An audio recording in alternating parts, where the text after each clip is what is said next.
Royals baseball comes to you from Kauffman Stadium. The Royals are one day removed from one of their most exciting wins of the year, and today they go for the series against the Angels.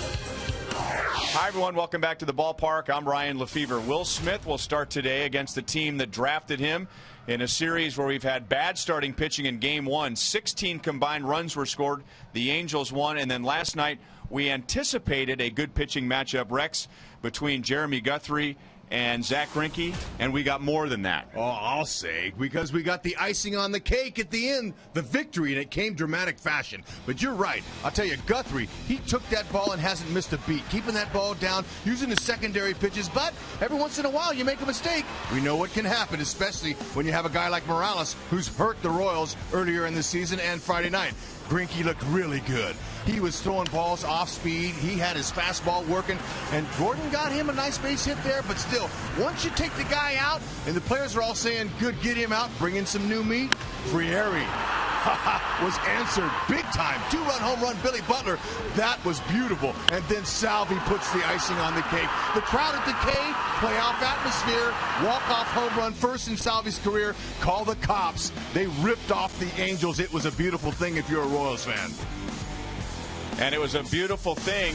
Will Smith, his last start against Minnesota, 7 scoreless innings. He beat the Angels earlier this year, allowing just 1 run in 7 innings.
Baseball is brought to you by your Kansas City Chevy dealers, the official vehicle of the Kansas City Royals.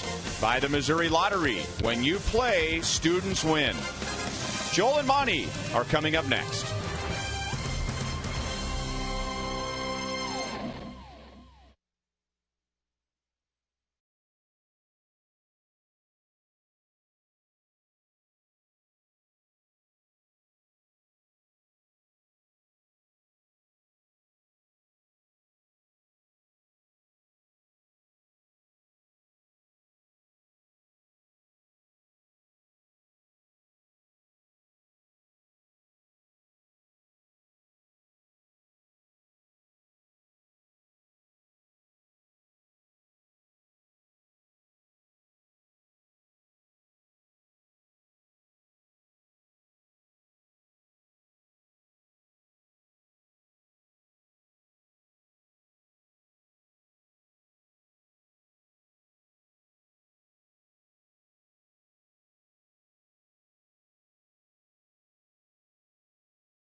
gets his first big league call. The 22-year-old right-hander added to the roster will be pitching out of the bullpen today.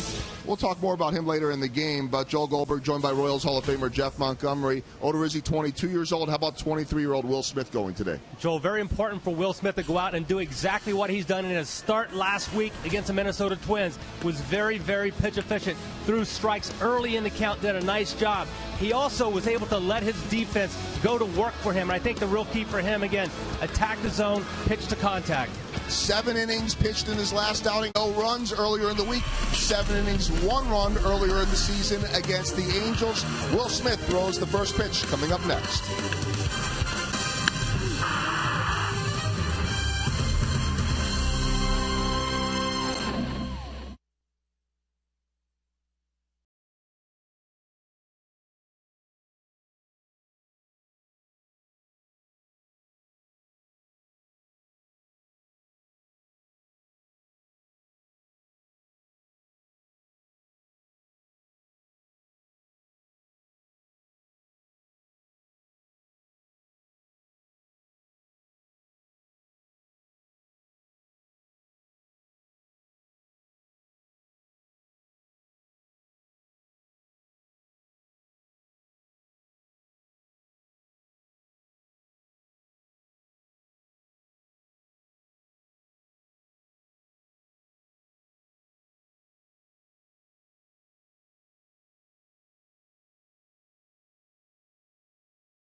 High definition by Time Warner Cable, the official TV, internet, and home phone provider of the Kansas City Royals.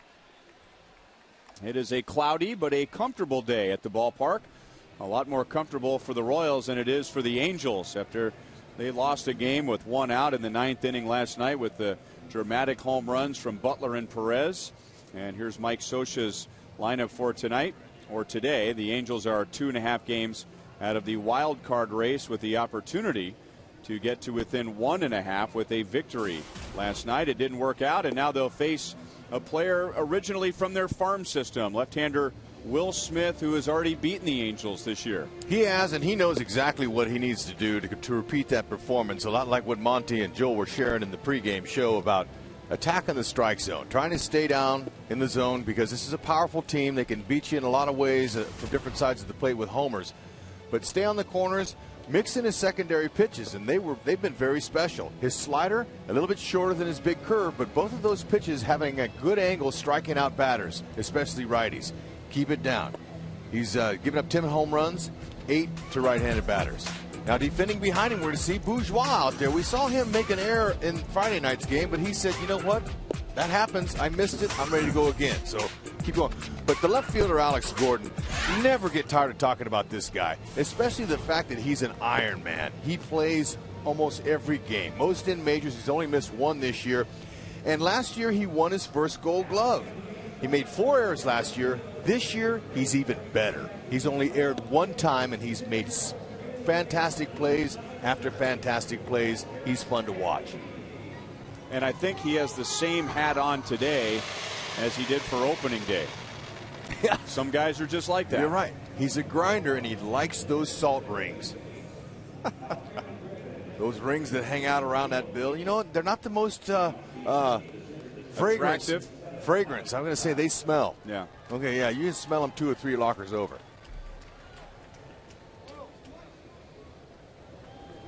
So with that, Mike Trout digs in against Will Smith.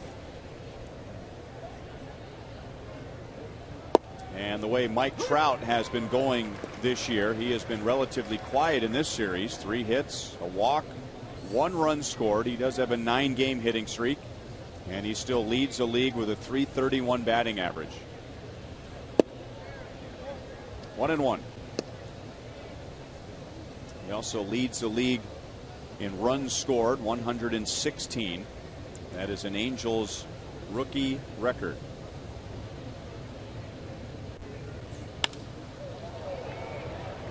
To right center field, Jeff Francoeur.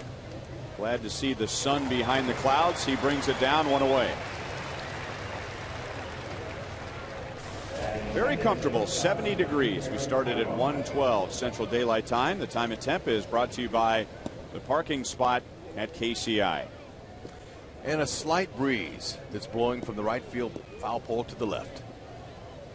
No sun is really actually better for the fielders out there, because you can miss some up there when that ball gets in that bright light. So a little bit of cloud cover is going to help them. A little high, ball 1 to Eric Ibar. Ibar, 4 hits in game 1 to extend a hitting streak to 14 games, but was hitless last night. He was not in the lineup when Will Smith faced the Angels back in July. So facing him for the first time today. 2 balls and no strikes. Okay, Ibar's .339 hitter on the right side of the plate, .269 on the left. A little bit stronger on his natural side. Uses the whole field. He does have a little pop once in a while. He can hit a homer. He has 7. Alex in and toward the line, diving. He caught it. No, a trap. And no argument from Alex. Well, he came up with it, but that's a good call by the third base umpire, Ted Barrett. First of all, the fact that he ran out there to get as close to the play as he could. Absolutely. Now, a lot of fielders will show that to the umpire and think they tricked him, and there's a lot of guys that would call that a catch. But the fact that Barrett got in such great position to make that call makes the right call, and for Ibar, he's got him a double. Way to go, Ted Barrett. And he's in scoring position for Albert Pujols, who is the DH today, and Pujols is hitless in the series. And going back to the Angels last series, he is 0 for his last 10, which in my opinion makes him even more dangerous today. You're right. Those are un-Albert-like numbers. Especially here at the K, where he's normally typically hit way over 300. Do you have those numbers? It was .379 career at Kauffman Stadium before the series began. Yeah, those are serious. And got him reaching, and he pops it up to the right side. So he remains hitless in the series as Hosmer makes the play, and there are 2 outs.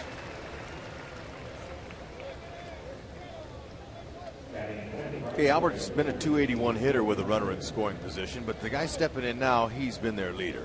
Torrey Hunter's hitting .326 with a runner at second base this year and beyond. He's been their leader in the clubhouse and on the field. He's got the best batting average since the All-Star break of anyone in the American League, .349.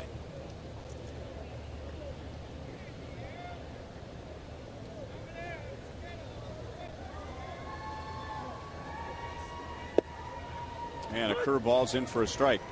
The Angels have been kind of shuffling him around in the lineup. He started the season in the middle of the order, didn't get the production that they were hoping for, and nobody was really doing anything in the number 2 spot, so Torrey has spent most of the year there. But now, as Hud was telling you, with his bat warming up, Mike Scioscia is going to try and ride that and move him back toward the middle. And he's responded with 16 RBIs in his last 17 games.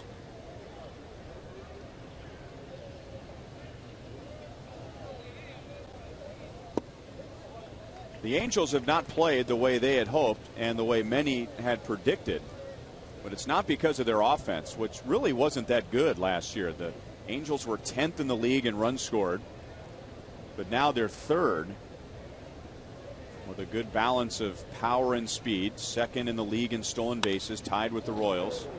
That ball is deflected to the right side. It took Abreu out of position, and Torrey Hunter drives in another run. It's his 3rd of the series, his 79th of the year, and the Angels lead 1-0.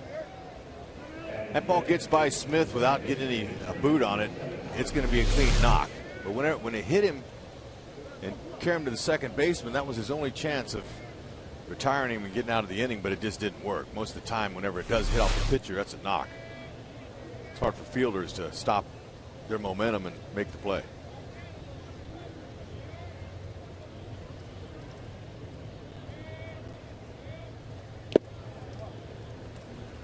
0-1 on Howie Kendrick. We showed you the numbers for Will Smith when he pitched against the Angels back in July. He gave up 1 run, 2 hits in 7 innings. That 1 run and those 2 hits came in the 1st inning. Over the next 6 innings, Will Smith did not allow a run or a hit to the Angels. So he's got them right where he wants them today. That's right. Interesting. But, you know, you've heard me talk about it, and it happens a lot in baseball. First innings are tough for pitchers to try to find their gauge. And once they find it, like Will Smith did in his last start against the Angels, he'll use that for confidence. He's able to shut them down. First inning has been troublesome at times for him. And in that way, Will Smith really pitches like a veteran. I mean, he's going to get better with more experience. He's only 23 years old, but first of all, he really seems to have a good feel for who he is and who he isn't on the mound, despite his age. And then getting back to the numbers that we just showed you, that when he does have trouble in the first inning, he really doesn't let it carry over into the 2nd, 3rd, 4th, and beyond. Kendrick fouls it away again, still 1-2. No, we've seen him mature right before our eyes since his May 23rd start at New York against the Yankees, who were hot at the time, and they busted him up pretty good. But since then, he's had some quality starts, and it's given him some confidence. And you see what he's done here through the order. First time they usually get him a little bit more, but he settles down. But the biggest thing is his mound presence and the fact that he knows he can pitch and win here. Kendrick goes the other way. Francoeur is there. The Angels get 1. A double by Ibar, and he comes home on the Torrey Hunter infield base hit.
Inning. Here's Ned Yost's lineup for today with changes at the top and the bottom of the order. Jason Bourgeois gets a start against a right-hand pitcher, and Dan Herron has struggled against right-hand hitters this year. Tony Abreu will bat 9th. He'll be at second base. And here is Dan Herron with right now a losing record, 10-11. He hasn't had a losing record in the big leagues since his rookie year. That was 2003. No, he's been a premier pitcher, but every premier pitcher is going to have an off year, and this has been it for him. His velocity's down. He once could throw in the mid-90s with a nasty split finger, but now he's 86-91. He cuts and sinks his fastball. But I mentioned that split finger. That's a very good pitch for him. He'll use that at any time, and he'll mix in some occasional curveballs, but mainly he's a ground ball pitcher. He wants to be. However, if he gets elevated in the zone, he can be highly flammable. He's given up 24 home runs, 13 to left-handers and 11 to righties.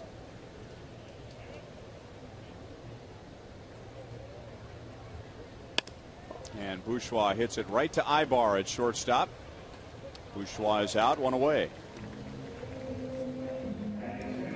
This has been a defense that's really good, especially since the addition of Trout at center. Not much falls out there. Vernon Wills is getting healthy and he's back in left field.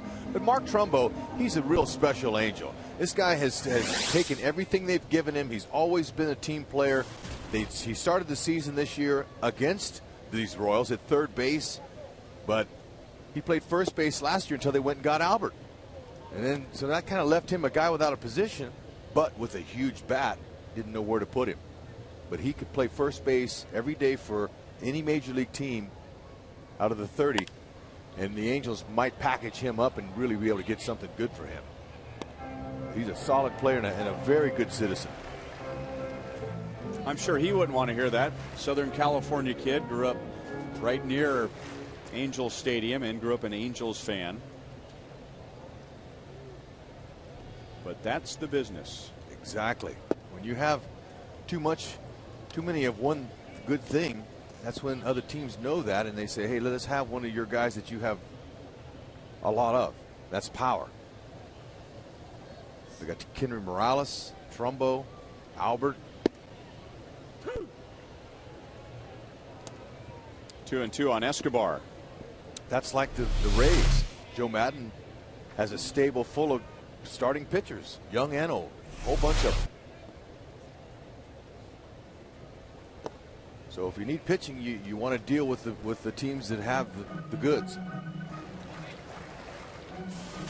Second game for the Royals against Dan Herron, although they haven't seen him since the second game of the year when Luke Hochevar outpitched Herron. And the Royals ended up winning that series, and Herron in that game allowed a season high 11 hits. 11 hits and 5 runs over 5 1/3 innings. The Royals hit 2 home runs off of him. Dan Herron has never lost here at Kauffman Stadium. 3-0 with a 1.8 ERA.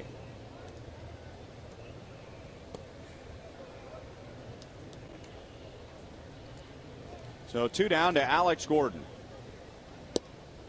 Probably didn't hear a whole lot about his hit last night because after him, Billy Butler hit the home run to tie it.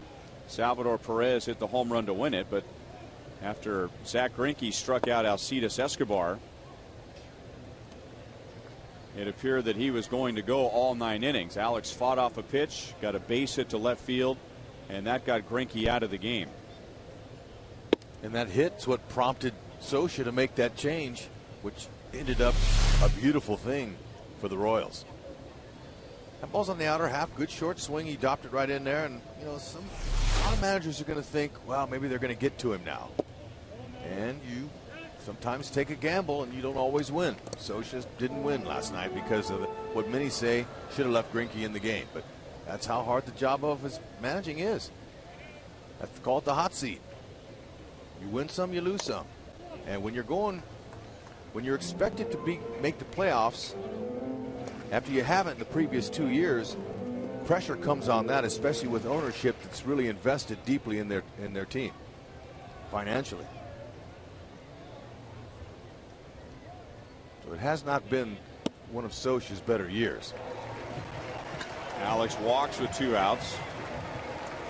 Yeah, it was already a high payroll team, and then you fork over all that money for Albert Pujols and sign C.J. Wilson. And as it turns out, you have one of the best players in the world in your minor leagues, and you call him up, and he's an MVP candidate in Mike Trout, and you go out and you add Zach Greinke. I mean, that's a dream team. And you're 2.5 games out of the wild card coming in September 16th. Billy with the home run against Frieri with 1 out last night in the 9th inning. He is second in the American League with 5 9th inning home runs. One of the best in the league in that department. That ball is going to be caught by Torrey Hunter in right center field. He takes a hit away from Billy this time, and Heron works around the 2-out walk to Alex Gordon. 1-0 Angels.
There is the Sprint Suite just above us here at Kauffman Stadium, and Tara Gooden of Nixa, Missouri is the winner. Tara in there with 11 family and friends. That's because she participated in our Sprint You Call It question.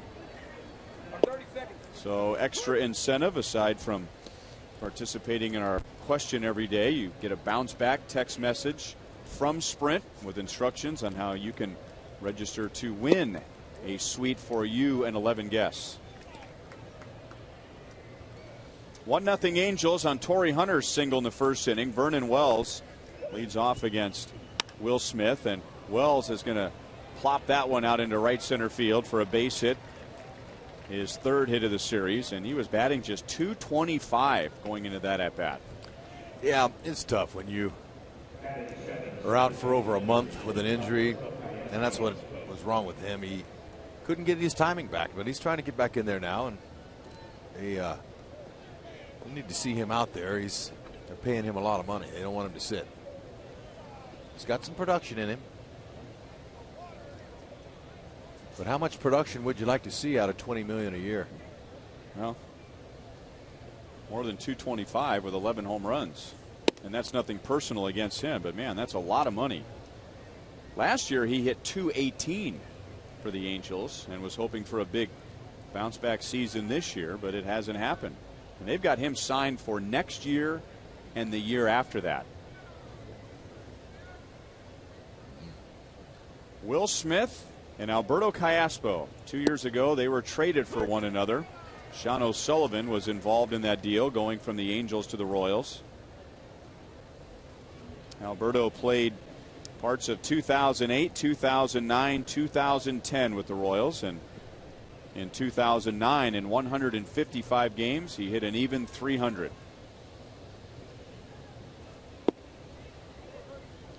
Two balls, one strike. Callaspo's from the Angels system and was traded to the Diamondbacks, traded to the Royals, and traded back to the Angels. And you remember, Hud, there was a time when the Angels thought their shortstop and second baseman of the future was going to be Eric Ibar at short and Alberto Callaspo at second base. Yep, a lot of talk about it never materialized, but he's really been good for the Angels playing third base. He's got 9 home runs. He's got some pop. 4 from the right side, 5 from the left side. A little bit higher average on the righties from the right side at 294, but good hands. Very good hands, reliable. Basically a utility player who's accepted the third base job. Wells is running, and it's fouled away.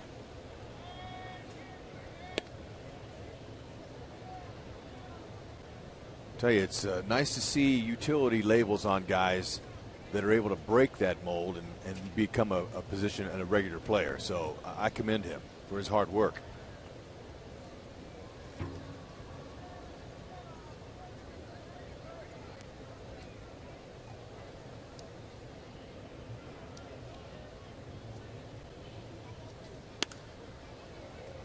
And that's into right center field. Francoeur.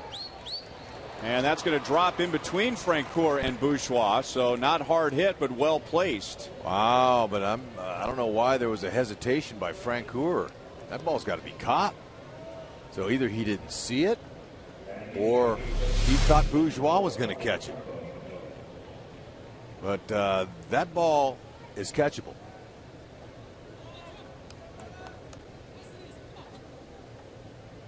So whatever happened, I'm not so sure, although I did see hesitation in Francoeur when he turned and run to it. Well, we mentioned the cloud cover, so that takes the sun out of it, but that doesn't mean it isn't bright today. It is.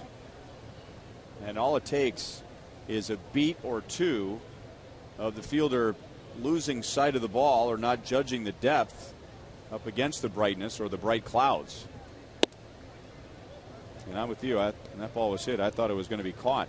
Instead, 2 on, nobody out for Mark Trumbo, who has 30 home runs. Yeah. Well, to turn the page on that, but Smith needs all the help on defense he can get. He's a pitch to contact guy. And when you give opponents an extra out, sometimes it's hard to come back from. That is pulled foul. 1-1 on Trumbo. He started game 1 as the designated hitter and was 1 for 5 with a run scored. Aren't many teams that have a number 8 hitter with 30 home runs and 84 RBIs, but that's where Trumbo is today. Yeah, how about that? Scioscia makes up his lineup just like every manager, but how about that luxury? That's blasted to center field. Bourgeois turns his back to the infield, and it's just over the wall for a 3-run home run.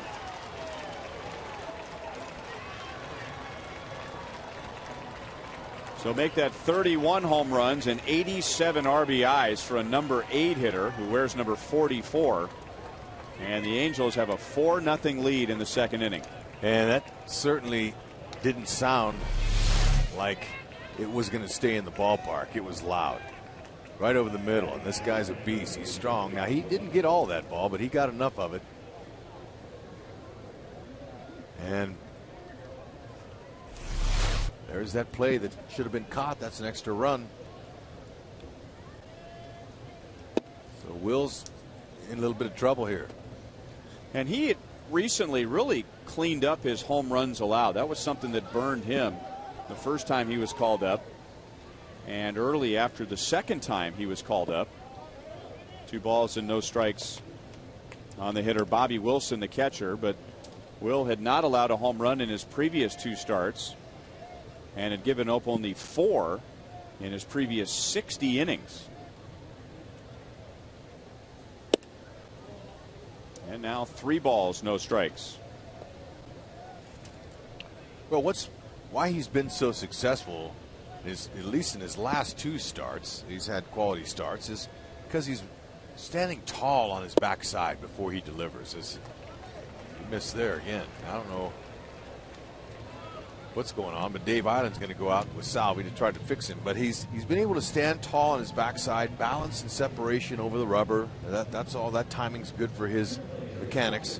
Create a good downhill angle, help him locate down in the zone with all of his pitches, and that's what's been the formula of his success lately.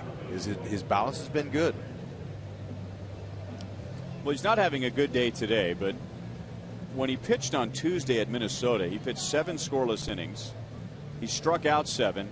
And one of the big stories after the game was how well the defense played behind him. And that's true, but it's impressive to have a young pitcher who knows how important the defense is, that puts the defense in a position to make some plays behind him. Typically, he's not out there working a lot of long counts. He's not walking a lot of guys. And as a result, the defense is on its toes, and they're ready to make some big plays for him. Now he's missed with 5 in a row as he throws ball 1 to Mike Trout, who flied to right to begin the game.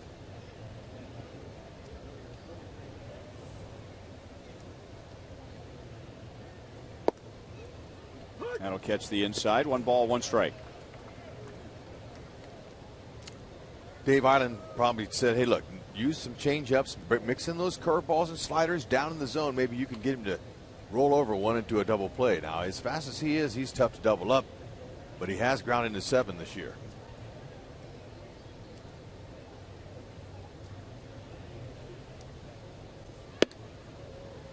Two balls, 1 strike.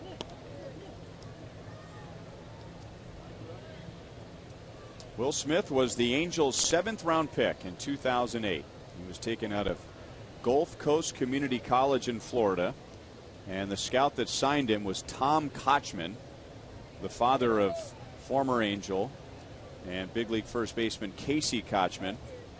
And Tom Kochman has signed just about everybody the Angels have, hasn't he? Yeah, he sure gets a lot of recognition, and he should. He's out there in Florida where it's a hotbed of talent, and he manages successfully every year their rookie ball team.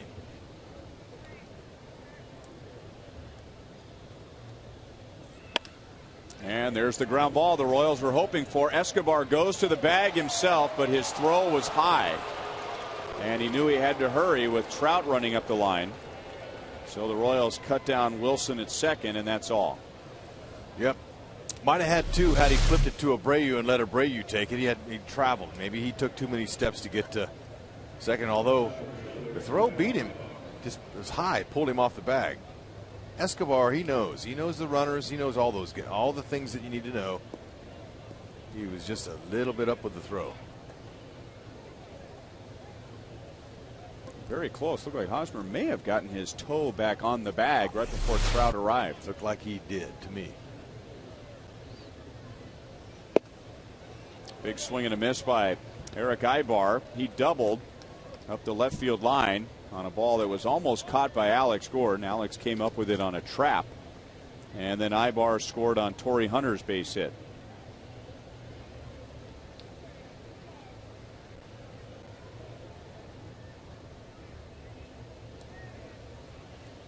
Trout leads the American League with 45 stolen bases, and if that's not impressive enough, he has only been thrown out 4 times all year. And Vin Mazzaro is already warming up in the Royals bullpen with 1 out in the 2nd inning.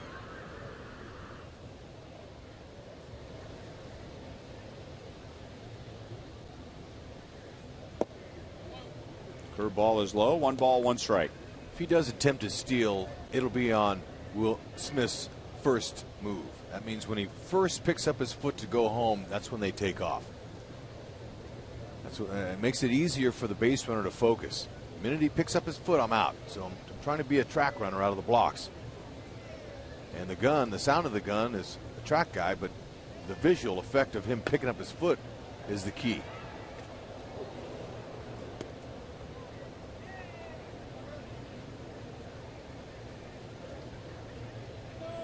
Trout is not attempting a stolen base in this series.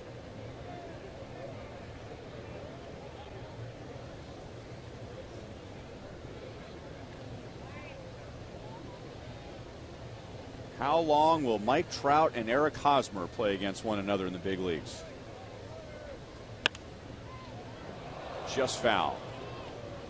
And it's always a good sign when umpire Tim McClellan is letting everybody in the ballpark know what's going on. You mean there was not a foul sign given? or anything.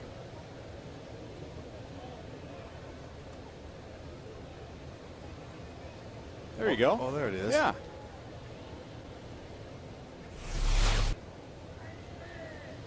Like I said, it's always a good sign. Didn't get the call. Tried to get him with a curveball over the outside. 2-2 on Ibar. Like I mentioned, Smith's had 2 quality starts in his last 2, but at home, he's had a hard time. He's 1-4 with a 6 ERA. So he's trying to work his way through this inning here. Slowly. And that pitch stayed up, and Ibar gets it into center field, and Trout will try and go first to third on Bourgeois. He will throw to second, out at second base. Okay, Socha's going to argue that. He thought that Ibar got his hands in there. And he might be right, but he's going to get an earful from Soch.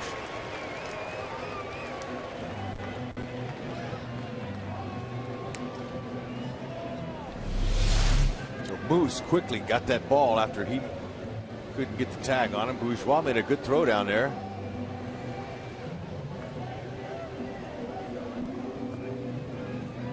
They'll take the out.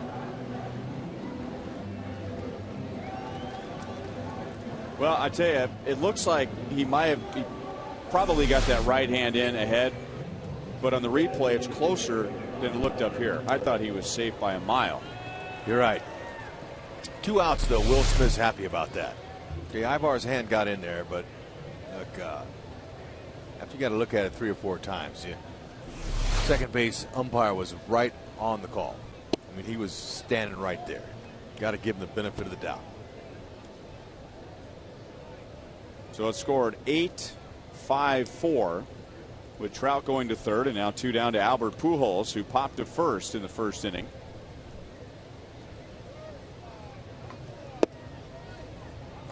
Two balls, no strikes. Albert Pujols with 30 home runs. He is the first player in Major League history to hit at least 30 home runs in his first 12 years. The next closest is 9 years in a row. And a fly ball into right field. So Albert Pujols is 0 for 9 in the series. The Angels, however, behind the power of Mark Trumbo, have taken a 4-0 lead.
Participant in the YMCA Y Achievers program that provides minority high school students the opportunity to gain life skills. And those skills are focused on helping raise academic standards develop a positive sense of self, build character, explore college and career options. And right now, Austin is a junior at Blue Springs High School. He aspires, just like Alyssa Hudler, to attend the University of Kansas. Austin hoping to earn a degree in computer technology. Salvador Perez, right center field. That's down and up against the screen. So after winning the game with a home run in the 9th inning last night, he starts today with his 16th double. And by the way, Austin Tilford is sitting in the Buck O'Neil Legacy seat at today's game. Congratulations, Austin. How about this split the gap? Now, Torrey Hunter put his glove up. I don't know if he was waving to one of his uncles that are here at the game today, but I think he was trying to trick Salvi into thinking that he had it. Look at him. Look at him. He put his glove up there. I knew for sure that that ball was going to be off the wall. He had no chance at it. I don't know how many are here today, but at one point I think there were 5 uncles that lived in Kansas City, right? Right. For Torrey? Yeah, he's got some family in the area. Torrey used to spend a lot of time in Kansas City as a kid in the summers. He would come and watch the Royals and spend time at Worlds of Fun. He's a classy big league baseball player, that's for sure. Does a lot off the field as well as on. Mike Moustakas 1 hit in this series, but that 1 hit was a home run, his 20th. 1 ball and 1 strike against Dan Herron. Right-handers have a better average against Herron at 324, but lefties hit more home runs, 13. Herron's given up to left-handed batters. And a ground ball to the right side. That'll get Perez over to third base, 1 down. You can look at this start in a few different ways. Now, Will Smith hadn't gotten off very good. The Angels got 4 runs on him, and you might be thinking, well, maybe they can hold it. But really, if the Royals come back and beat the Angels and take the series, that will be very deflating to the Angels. And we know the Royals, and we've seen how they've been able to come back on teams, especially late in games. So this game's far from over. Royals will get a run as Ibar throws out Francoeur. Francoeur drives in his 3rd of the series. So the Royals are on the board. It's 4-1 Angels.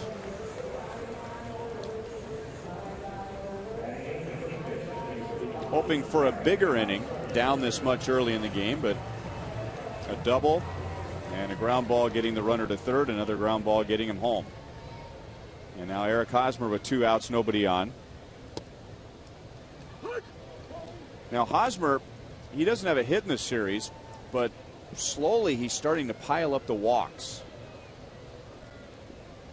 which could be a sign that he's getting a better read of the strike zone. In fact, he has 6 walks over his last 4 games. No, he's locking in. That's good.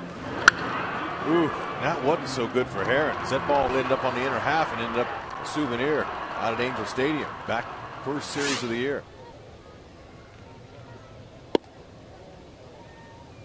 1 ball, 2 strikes. That's his fastball. He's down in velocity.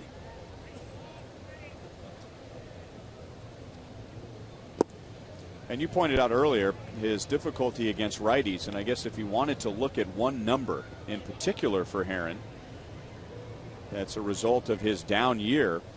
Righties in his career hit about 260 against him, but this year 324. Still 2-2 on Hosmer.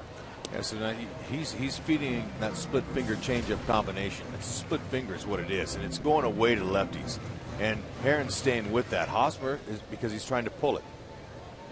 Try to pull that pitch, you pop it up or ground it out. 3-2. But the fact that he's been getting a lot of walks tells me he's being selective. He's not rushing out on, trying to jump out there and swing early in the count. That's a good borderline take there. There's one just to fight it off to get a new one, a better one.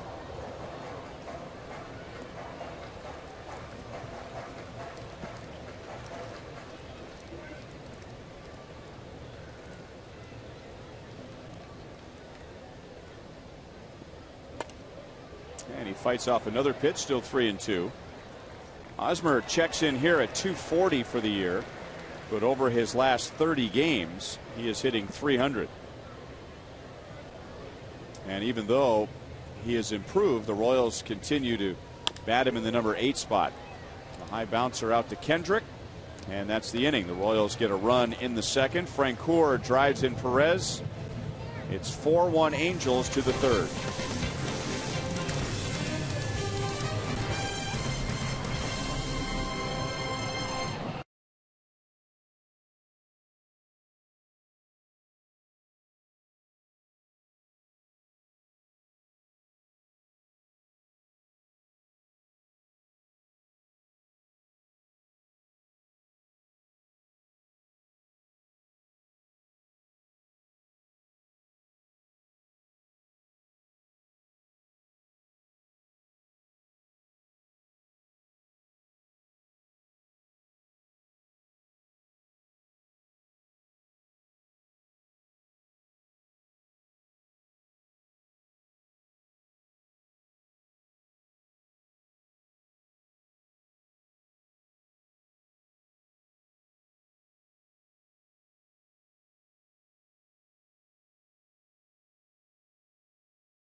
The Royals bullpen that has some new additions with more September call-ups. Omaha lost in the PCL championship yesterday, and Jake Odorizzi called up to the big leagues for the first time in his career. Grew up in the St. Louis area and extremely excited to be here. All the guys got called into manager Mike Jershely's office last night. He was the last to be called in, and at that point, immediately called his fiancée, immediately called his mom and dad, said he woke up his grandparents over in Illinois. Everybody overly excited. He said his dad just drove over today just to catch a game, and the rest of the family will come when it is time for him to get the ball. As of now in the bullpen, Ned Yost saying today, guys, want to try to get him at least one start while he is up here. And I got to tell you both, we hear about these moments all the time, but I went over to Warner Park yesterday, first time over there, got a chance to watch the game, and was going back into the clubhouse after the game, after it opened up, to say goodbye to Mitch Meyer, wish him well, and Jake had just found out, and the tears in his eyes, incredible emotion. It was really, really neat to see a special moment for Jake Odorizzi. That never gets old, does it? Never. Seeing a kid's dream come true, getting to the big leagues for the first time. Great job, Joel. Way to show up and help the Storm Chasers. Well, they lost. Yeah, they lost 8-2. Well, he tried to help them. I mean, they might have won if he didn't go. I appreciate his effort going there so he can give us some of the emotional call-up news there. That's good stuff. All right, good job, Joel.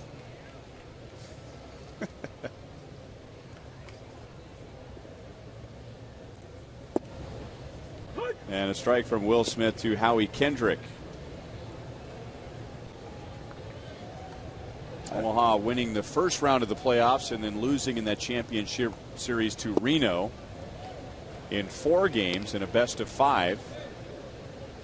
I was listening to some of the radio broadcasts on the way home last night, and Mike Jacobs, who played with the Royals a few years ago, playing for Reno, and he had 3 home runs in that playoff series, including a home run last night.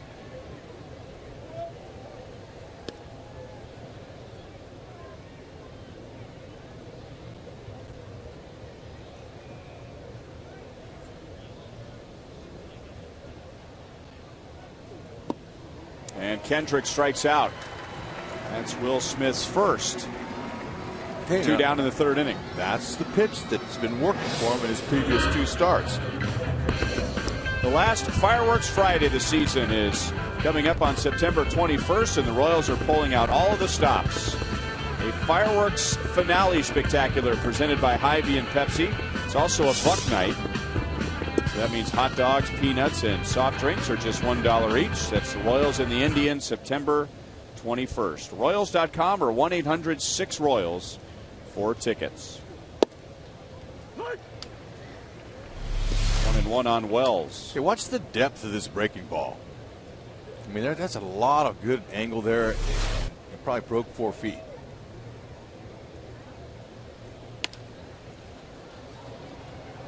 Shallow center field. Bourgeois is there. I think that's a winner for HUD. That's it's a winner. 1-2-3 inning for Will Smith. Way to go, Will.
First 2 innings for Will Smith, but he just completed his first 1-2-3 inning as the Royals are back at it in the bottom of the 3rd against Dan Herron, Ryan Lefebvre, Rex Hudler.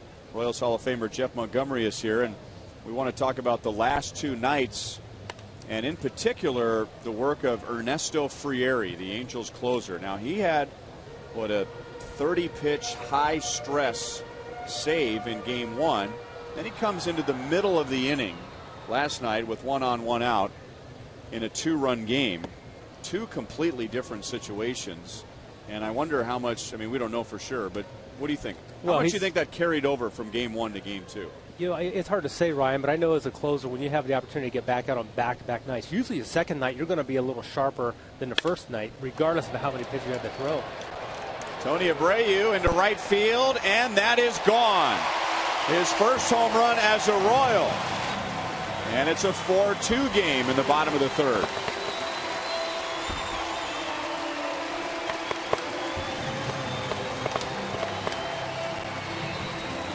Boy, he recognized that one early. He could tell that was going to be a hanger, and it certainly was. Right out over the middle, put a good even swing on it, caught it on the back underside of the ball, got some backspin, and carried it out of here. It didn't even stride with his front foot. That's all hands right there. And that pitch didn't quite have the finish, and I'm with you, Rex. This game's far from over. And like I said, what a deflating loss it would be to the Angels. Well, we'd seen the Angels bullpen before last night, leading after 8 innings. They were 69-2, and going back to Friday night, Frieri had to throw some pitches to get through it. But I think, again, you come back, you get the job done. Here we are Saturday night, and I got to think he's full of confidence, and Billy Butler made sure on the first pitch that he delivered that things were going to be a little different. I'll tell you from a hitter's standpoint, though, on Friday night, Frieri was throwing 90% fastballs, and those hitters were missing them, and then he mixed in a couple of sliders, but they knew he was going to come out with a fastball. So then the next time they faced him, I'm sure they spread it around. Hey, look for the fastball early. Kendrick throws out Bourgeois. Bourgeois is 0 for 2. We'll go back to Friday and see Friera with that dominant type fastball. He's got a really good one. He's able to ride it up in the strike zone. Again, it gets the job done on Friday. And I know as a closer, I think you go out there and you have the mentality, I'm going to go with my best stuff. And that's exactly what he did. He came back again. But the game is a game of adjustments. And I don't know if it's from pitch to pitch or from batter to batter or game to game. But as a closer, again, I would always go out there, try to feature my very best stuff. And for me, it was variety. So I was never going to get into a pattern where I'm going to throw 5 fastballs in a row or 5 particular pitches in a row. His stuff, his forte is heat, the gas. And that's what he went with. And see, that's the difference in closers. You had that 4 pitches, so hitters are up there going, okay, I'm not sure. So that little doubt, a little mental doubt there, sometimes is an advantage to you. Exactly. When you know that heater's coming, man, hitters got a pretty good chance of squaring balls up like that. And I remember numerous times after batting practice, I'd pitch, say, the night before, and it seems like this how it always happened against the Twins, because Chili Davis and Kirby Puckett, it seemed like I'd always face these guys, and the next day you'd see them, they say, hey, man, I'm going to get you tonight. I'm going to get you tonight. And almost trying to set you up into maybe thinking they got what you're going to do. But I would just go with my strength in it. And my strength was always trying to trick him, mix it up. Aaron strikes out his first. So he gets Bourgeois and Escobar after the home run from Abreu. Okay, so he showed you Friday night. Here's that first pitch from last night. Yeah, first pitch really kind of went up a lot. But Billy goes down and gets it. He was looking fastball. He got the fastball maybe thigh high and did not miss it. He hit a ball hard early in the game off of Zach Greinke. And here we've seen Salvador Perez turn around inside fastballs. It doesn't matter how high they are. If he can get his bat on, he has a chance to hit him out of the ballpark. Yeah, Kevin Seitzer has said more than once that Salvi's the best hitter he's got on balls inside. He can turn on them. And they fed him another fastball. He was looking for it. And the rest is history. Trumbo goes to the bag. The Royals get another run on the Tony Abreu home run. So at the end of 3, it is 4-2. Angels leading.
Game.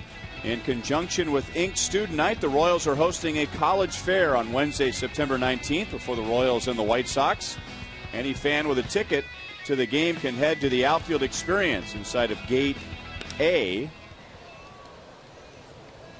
as Callaspo flies out to left center field. And inside of Gate A, you can check out and meet with area colleges. Royals.com/student night for tickets. That's Wednesday.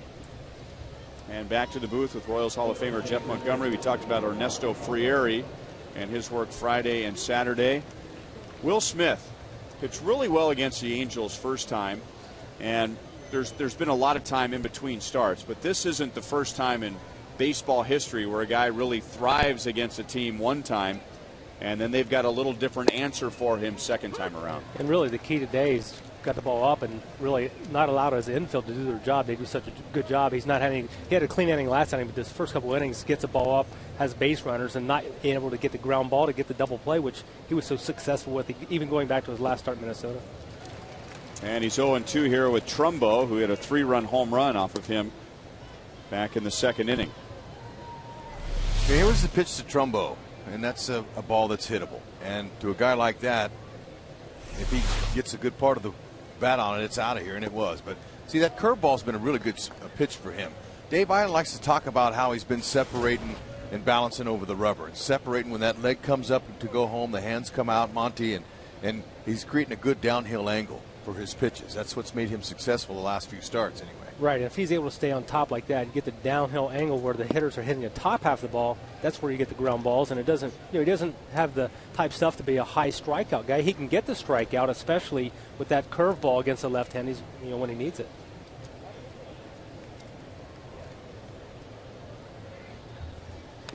All right, we're going to get a shot of the booth here. Sometimes we use baseball lingo that makes sense to some of us, but not all of us. But why don't one of you demonstrate what separation means? Good separation, balance over the rubber mean. What exactly does Dave Island mean when he's talking about Will Smith? Well, he wants to be, I always describe it like you're almost like a flamingo, to where you have the ability to be on that backside a long time, to gather your balance and use all of the backside to drive. And then you want to get the ball up high. You want to be pitching from an up to down or north to south where the ball has that downhill plane. So give us an example, Monty. If Trumbo will give us another pitch, he will. It's a strikeout, so Smith comes back and strikes him out this time around. Give us an example of, you showed us how it should be done. Show us an example of what a pitcher does wrong when they do it incorrectly. Well, a lot of times they get too fast and they separate and everything's going forward before the arm has a chance to get back up top. That means the arm has to take a shortcut. In other words, it gets on the side, and then the ball has that plane where it's straight and it's flat. And that's the same plane that the bat travels on, so the batter has a lot more opportunity to hit the ball because the ball is in that hitting zone a lot longer. Let's see, Will, you want to see that downhill. You want to see him up top again, like you're trying to throw. So was that a good one? That was a good one we saw. Now Dan Herron, we'll see him again next half inning. He really seems, with nobody on, when he doesn't have to worry about a runner, really emphasize stopping to get his body under control so he can come over the top. And he's a very good example of a pitcher here at the ballpark today. We've seen a lot with the Japanese pitchers. They come over and they almost have that hesitation where they gather themselves, they allow themselves to be here for an extended period of time, much longer than what we're taught to do here. Mm-hmm. But it's that emphasis on getting on that backside and not opening up and separating too quickly. Because that's another term that we hear a lot about too, a pitcher opening up too soon. 2-2 on Bobby Wilson. Okay, so here's Dan Herron, Monty. Yeah, again, he almost gives it like a double pump there. Really gathers nicely, and then he's got everything on his backside and able to generate momentum going forward. That was just a poorly located pitch. Did not execute the pitch. Just like hitting, there are so many moving parts involved in a pitcher's mechanics, and just one little thing goes wrong, or you try to overdo it, you try to do too much, and you get out of whack. Just like we've talked about Eric Hosmer so much this year and his struggles. Like, he almost tries to rush out and meet the ball halfway to the pitcher's mound instead of letting the ball get to him. A pitcher, when he tries to overthrow, really does the same thing. He tries to almost deliver the ball to the catcher by handing it to him, and he gets way out in front. Jeff Montgomery, thanks for dropping by, Monty. Yes, indeed.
Kansas City is brought to you by your Midwest Ford dealer and by AT, the world's largest 4G network.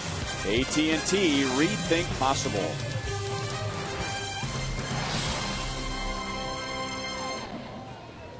Billy Butler will lead off the bottom of the fourth. The Royals were down 4-0, but they have scored in the second and third innings. And now Billy jumps on the first pitch, drives it into right center field. Trout and Hunter are there. Look out.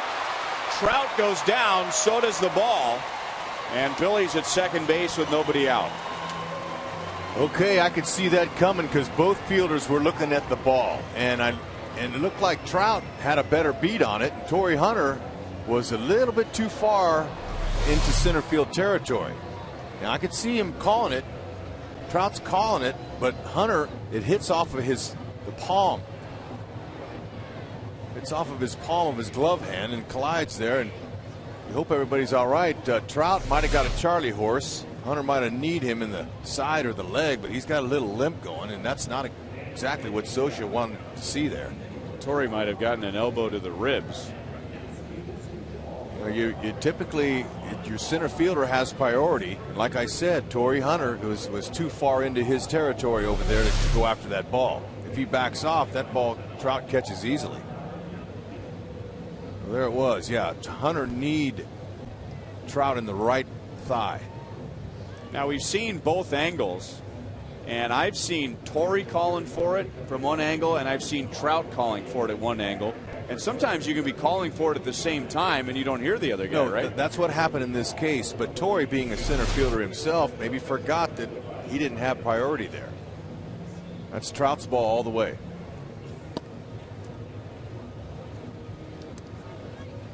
But it'll be hard to get either one of these two out of the lineup.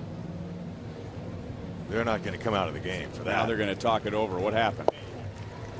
Torrey's going to say, you know, my bad, most likely. So Billy has his first hit since his game-tying home run last night. And we showed you when Billy batted in the first, he leads the league with 5 home runs, 14 RBIs in the 9th inning.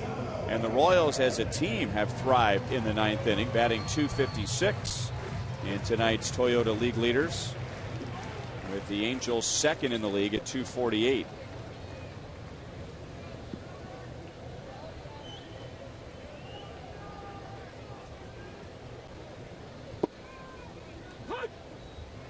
Salvador Perez, he doubled leading off the second inning and came around to score the first run.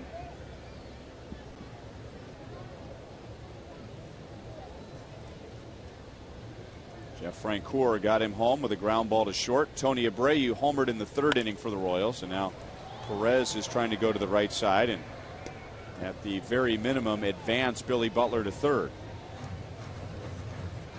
Okay, but Billy continues his torrid hitting against the Angels. 4 home runs, 9 RBIs in 8 games coming into this one. .304 average against the Halos. 1-2. Billy hit his first major league home run against the Angels, and then he broke that 1-month drought with his 100th home run. He kind of had a feeling that when he got to 100, that would take the pressure off of him and the home runs would start coming again, and sure enough, he hits one the very next night.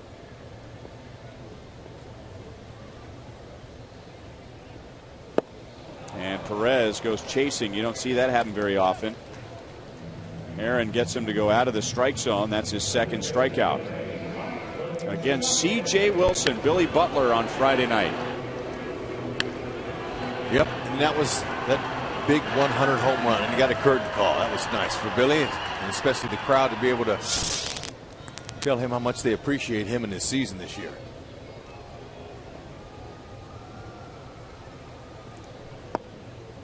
Ball one to Mike Moustakas, and he helped set up the Royals' first run.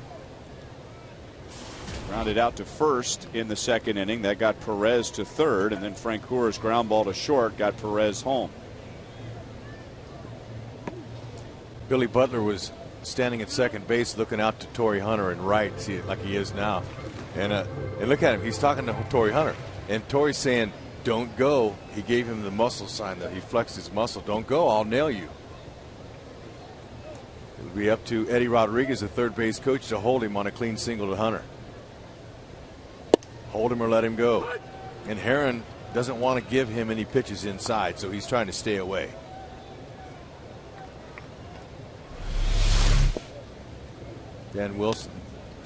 Bobby Wilson sits up right on that corner, hit the spot.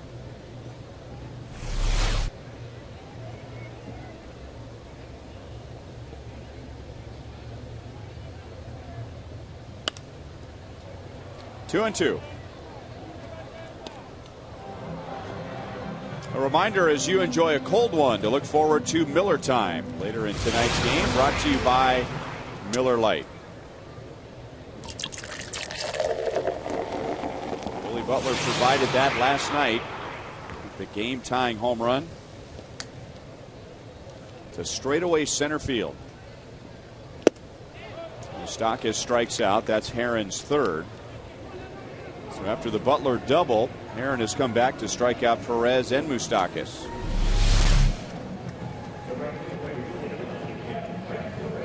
Hey, he got him that pitch inside, but it looked like he took a little bit off. See, Moose was way ahead of it. So there was something that he took off of that pitch, but it was a good location up and in.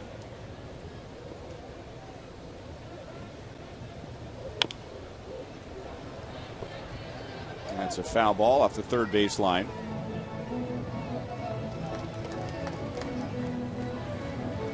Francoeur thinks he's found something, talking with him earlier today, and it doesn't have anything to do with where he's holding his bat or anything. He's choking up.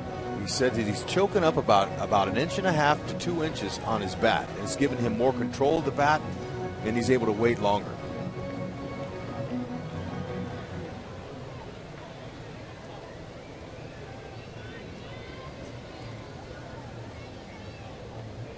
And by choking up in game one, he had a 2-run home run and doubled. That ball will be out of play. So the game can be pretty complicated at this, the highest level, but sometimes the solution is the simplest one, and one that we used to hear from a coach in Little League. Choke up, shorten up. Just that little inch right there, he said, is making a difference for him.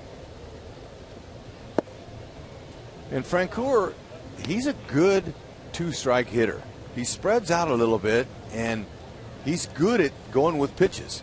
He puts his home run swing away usually, and he doinks a few into right and to center.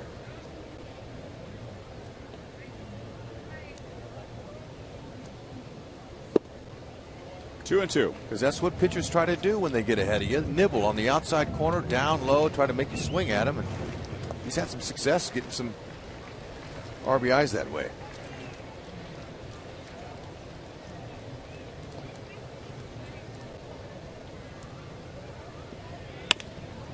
That's up the middle. Ibar cuts it off. His throw is late. Trumbo can't stop it, and Billy Butler will score. It is a 4-3 game in the fourth inning. Hey, that's what I'm saying. Frenchie just shortened up. He tried to put the ball in play right back up the middle, put the pressure on Ibar. If I'm Ibar, I put that in my pocket. I'm not even going to throw that ball because it could throw it away, and that's what he did. Because there's no way he's going to get Francoeur on this, even on an accurate throw. So he tried to rush it and ends up scoring Billy Butler. So good at bat and good base hit by Francoeur. So an infield single, no RBI. Butler scores, and Francoeur goes to second on the air. 0-1 on Hosmer, who grounded out to second base in the second inning. So the Angels made the miscue in center field by Hunter and Trout pay off. That's what you want to do. When the defense errs, you make them pay.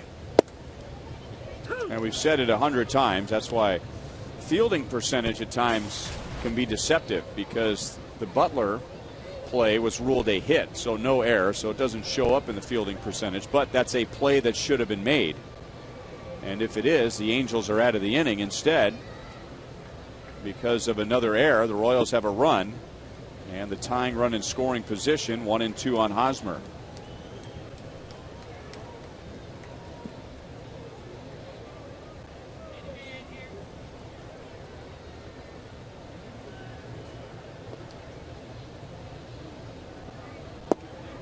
Two and two. Okay, Hosmer so much wants one out over the plate.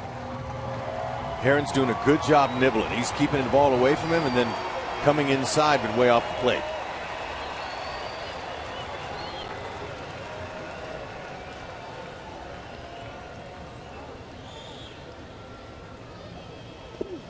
And Hosmer takes a count from 0-2 to 3-2. Okay, very good selection there. He's not too anxious. He realizes that Herron is a trick master. He's trying to trick him up there, so he didn't want to get himself out there, and that was good. He laid off him. 272 with the runner in scoring position is Hosmer.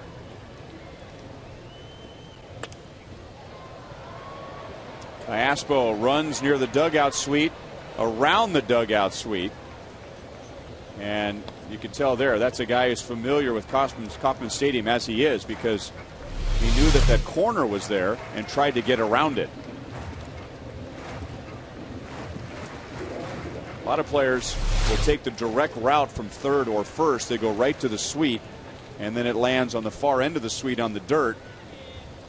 And by the time they realize they can get there, it's too late. Hosmer pops it up, and it's Kendrick out from second base to end the inning. Royals get an unearned run. They were down 4-0. Now it's 4-3 to the fifth inning.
Behind the plate, and the celebration last night came at the plate on his first ever walk-off home run. Talking to Salvi today, and he said he knew that the ball had the distance. He just didn't know if it was going to go fair or foul, and he was trying to will it fair. He was trying to get it there. It did. He said the feeling was amazing. And then this happened. He said that was Alex Gordon splashing the water in his face. He said everybody was punching him. He said Mike Moustakas tried to rip off his jersey, and he was still jumping up and down and going crazy afterwards. Said it was just an incredible feeling. Never had anything like that happen to him in his life as far as a walk-off goes, even back to Little League in Venezuela. Heard from all kinds of friends, family from Venezuela by text message last night.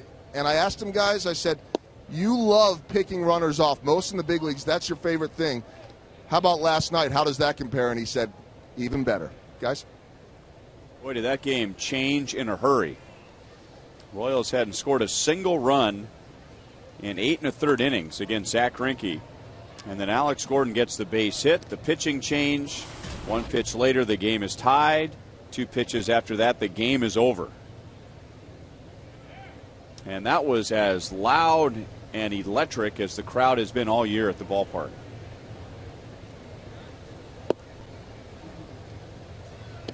Three balls, one strike on Mike Trout. He is 0 for 2. He is 3 out of 11 in the series. Will Smith has retired 7 in a row after giving up 1 in the first and 3 in the second. And there's a leadoff walk. That's his second walk today, and Trout is on for the first time.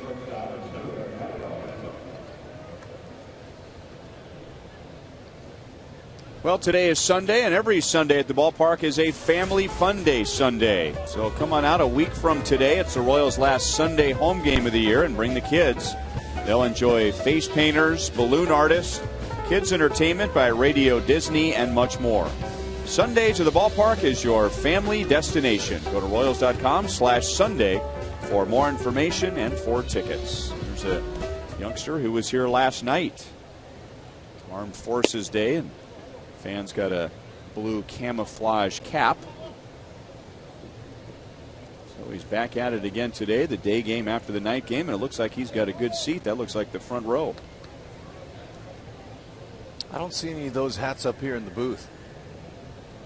Maybe we missed them. I'm hoping to get a couple of them hats.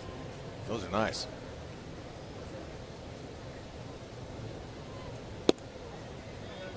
Okay, Will needs to get back in there. And that's what Salvi's going to tell him. Hey, look, come on now. We're coming back for you here. We want you to stay around. You've been having a couple of good innings back to back here, and you've been doing that by getting ahead, staying on the corners, and finishing guys off down with a big curveball. Don't worry about the runner, he says. I'll take care of the runner. And everyone knows that Salvador Perez can take care of runners if given a chance. Will Smith's got to get the ball home to him at a decent amount of time so he can have time to unload and throw.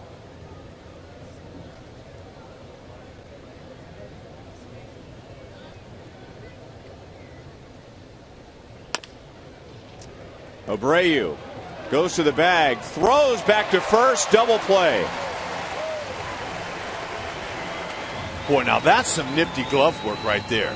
A lot of second basemen, you have the option of coming in, catching it, tagging the runner, and then throwing. But when you're that close to second base, why not take it yourself? Hey, and Escobar read that. He could read his teammate. Didn't have to say anything. He says, all right, I got it. Escobar backs off balance. Gives Hosmer a throw in the air. Didn't even bounce it. That's a nice play.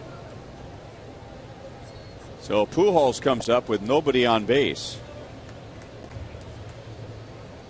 Pujols today has flied to right. He has popped to first. He is 0 for 9 in the series. In the season series with the Royals, he is 4 out of 26. The Royals don't normally have years like this against Albert Pujols.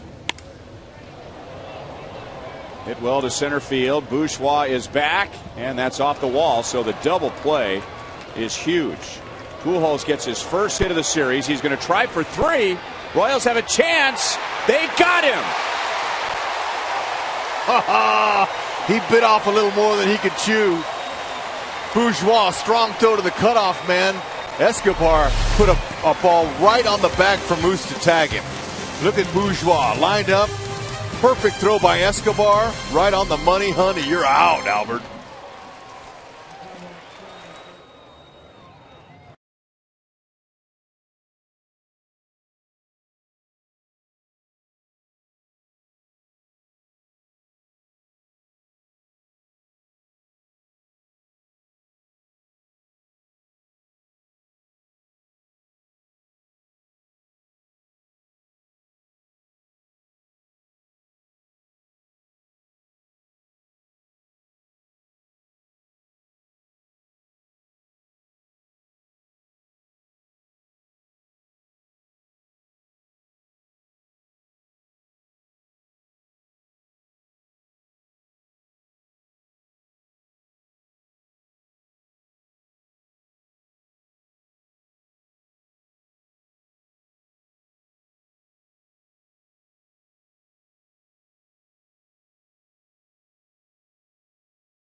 Bourgeois starting that play to get Albert Pujols at third base for the final out of the 5th inning. He's on deck as Tony Abreu leads off the bottom of the 5th inning. Second time an outfielder has been involved with an assist as the Royals lead the league in that category. 2 more today. Tony Abreu hit his first home run as a Royal in the 3rd inning, making it a 4-2 game. Royals scored again in the 4th, so they've scored in 3 straight against Dan Herron. I'll tell you, that relay play to get Albert out at third base was well executed. Those guys didn't miss. And you know, you had to be perfect to get Albert. Now, Albert took a chance to get a triple there, but it had to be on a good throw to get him, and it was. I don't know if it's a risk worth taking when you've got Torrey Hunter coming up, and Torrey Hunter, as you pointed out, has the best batting average in the league since the All-Star break. No, you know, runners, they make up their mind when 2-3 steps before second base, and he made up his mind. He thought he could. He saw how far the ball kicked off the wall, and so he made up his mind. And sometimes you make it, sometimes you don't, but it all depends on your opponents. How do they execute? Watch this throw. Perfect throw with a lot on it. Bourgeois threw it right on it. Escobar, another throw right there. See it? I mean, it's right on Moose's glove side. Right there to him. If the ball's up, Albert slides under that, he's safe. Makes it look like a good play. So because it was such well executed by the Royals, it made Albert look like a bad decision. That's how you play the game. 1-1 on Bourgeois, who has grounded out twice. Once to short, once to second.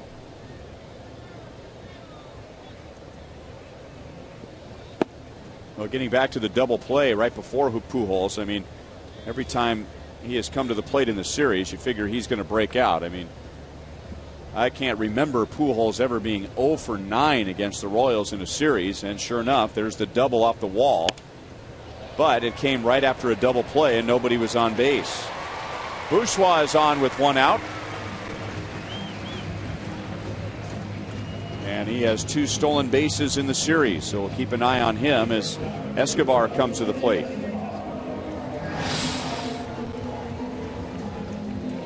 Here's our Sprint You Call It question for today. Who will not make the playoffs? Will it be the Angels? Will it be the Rays? Will it be the Tigers? Or will it be the White Sox? The White Sox are the first place team from that group. Text 432-432, enter keyword Royals, and then A, B, C, or D.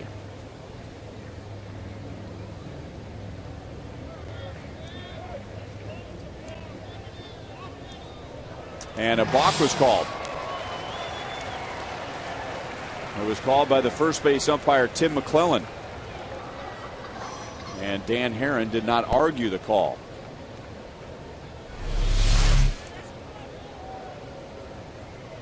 Oops. No.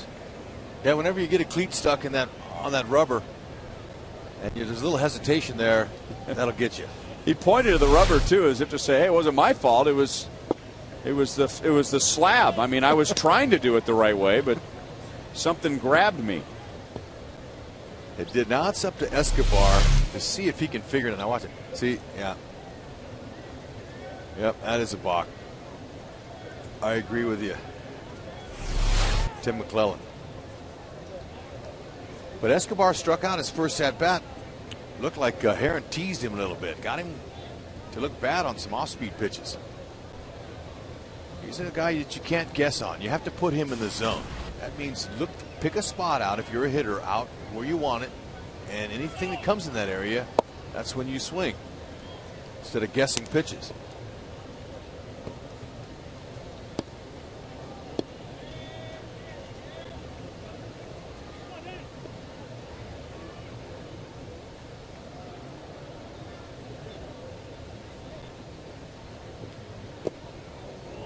Two balls, one strike.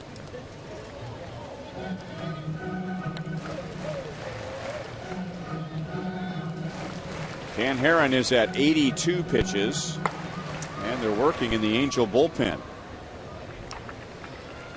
Escobar, he's hitting 269 with the runner in scoring position, and his next RBI will be his 50th. Didn't want to leave Bourgeois hanging. Bourgeois elects to go back to second base as Ibar throws out Escobar. 2 outs in the 5th inning. It's good play. He's already in scoring position. Although most shortstops with 1 out are going to go ahead and throw across the diamond anyway and get that easy out. But if there's nobody out and you advance to third, they'll throw you out at third. So Bourgeois okay with just staying. Alex walked in the 1st, grounded out in the 3rd. And Heron throws a strike.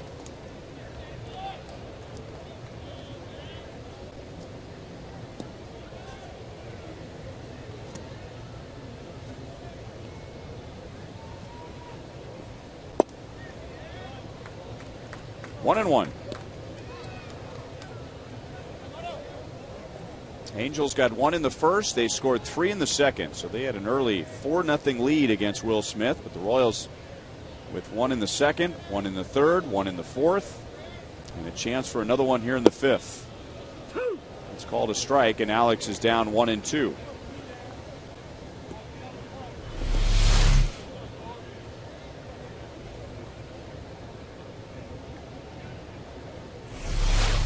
He thought it was in. He thought it was a little bit low and in.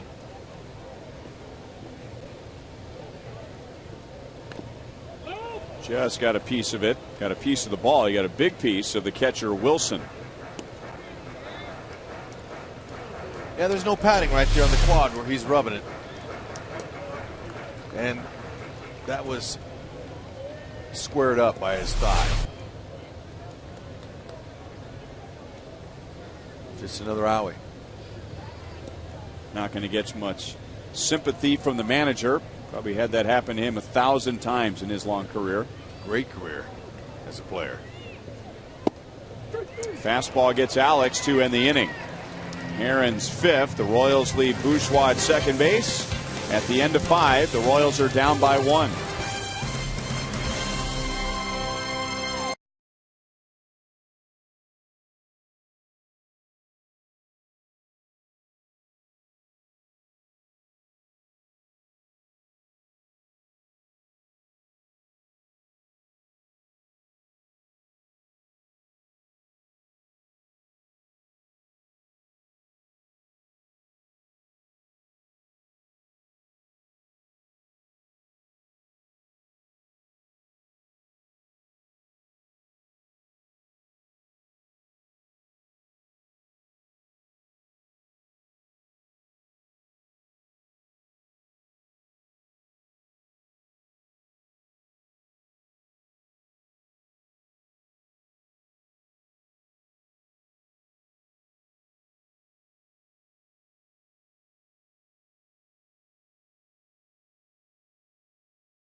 Sixth inning, and the Royals coat drive at Kauffman Stadium is set for Thursday, September 20th, and Friday, September 21st. You can drop off items outside of the Diamond Club from 6 to 8 p.m.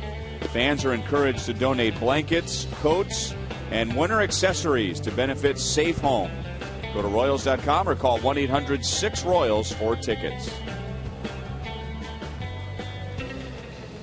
Chevy call to the bullpen. It'll be Lewis Coleman for the 6th. So Will Smith goes 5. He gives up 4 runs, but all 4 were in the first 2 innings, so he settled in after the 2nd.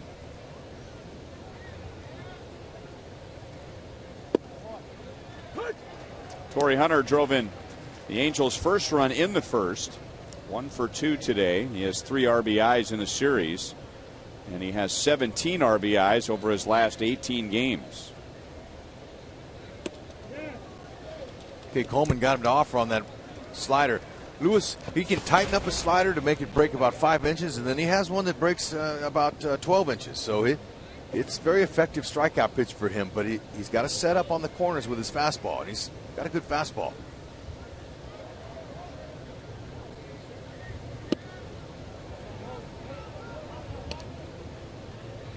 One ball, 2 strikes.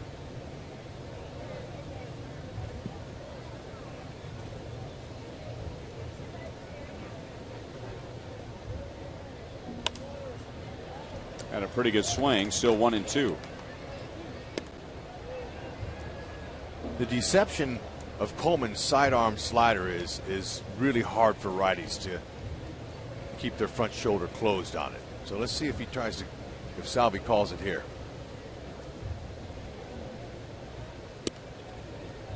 He went with a fastball and missed away. 2-2. Coleman pitched 2/3 of an inning on Friday night and got 2 big strikeouts to help get the Royals out of the 7th inning, striking out Hunter and Kendrick with the bases loaded. And he gets Hunter again. Torrey is 1 for 3, and there's 1 out in the 6th. Boy, that's really good setting up by Salvador Perez. 2 fastballs on the outer half that missed for balls, and that one started out like it was going to be that same fastball, but then that late break to his slider got him to commit on it. Good sequence of pitching there by Coleman and Salvador Perez. Fouled away by Howie Kendrick. 0 for 2 today. 2 out of 11 in the series.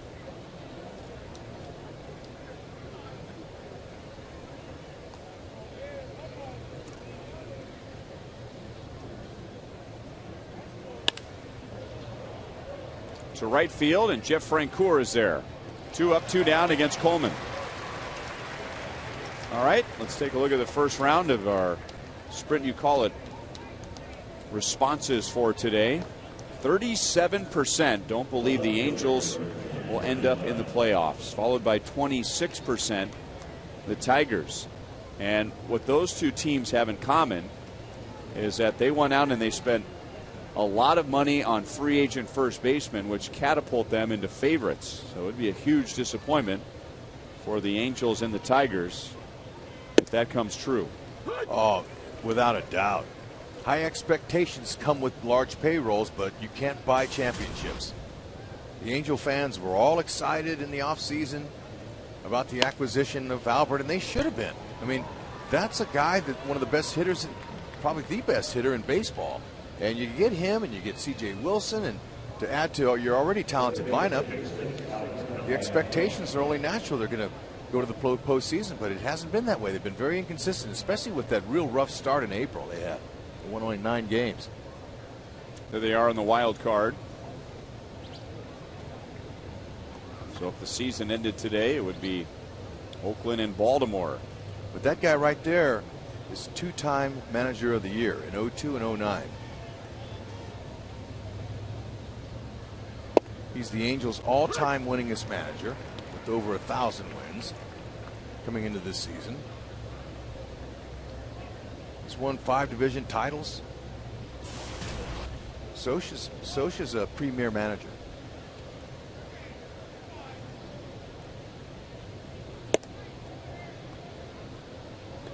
It doesn't always have to be this way, but it's the tendency if there's a huge disappointment, and especially if it's an expensive disappointment, that somebody is going to take the fall.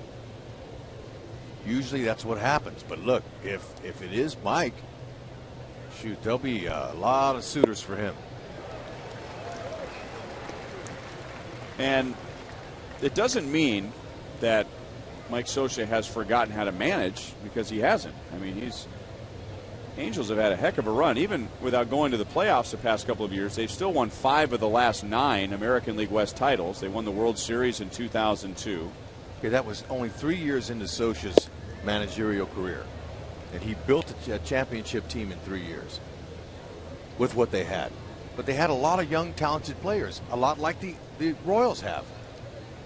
They had Salmon, who was homegrown. They had Frankie Rodriguez, who came out of nowhere, Molina, Gloss. They had all the guys, just like Ned has here. young guys that are coming up, and Sosha formulated them. He added a few extra pieces. Eckstein, you know, was a real good addition there. And they had Adam Kennedy. And so they went on, and they didn't have a great staff, great pitching staff that year. Apier, Seeley. Cayaspo grounds it off of Hosmer's glove, who gets it back to Coleman. It gets past Coleman. And Wells takes a big turn around third base, but he's going to hold as Abreu hustles over to get it.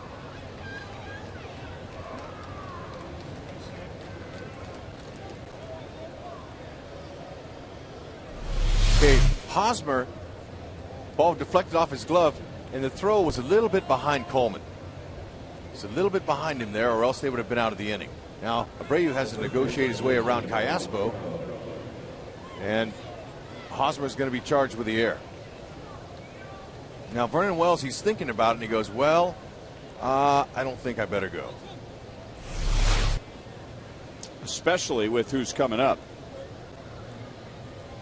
And that would be Mark Trumbo, who has 31 home runs this year.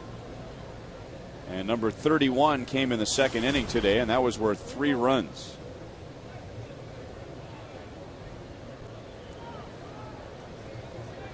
Trumbo has passed his season total from last year as a rookie.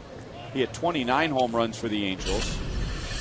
Here's the home run in the second inning against Will Smith. See how easy that swing was? Look at how he left both hands on the bat and finished high. Love to teach young hitters and tell young hitters it's important to keep both hands on the bat. Some big leaguers are successful taking their hand off of it, but you're better off for power and control of the bat to keep both hands on it.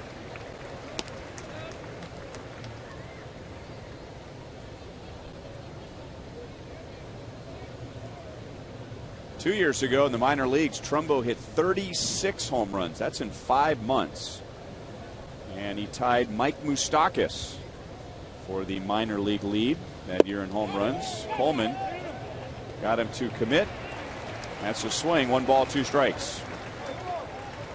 He gets that slider off the plate.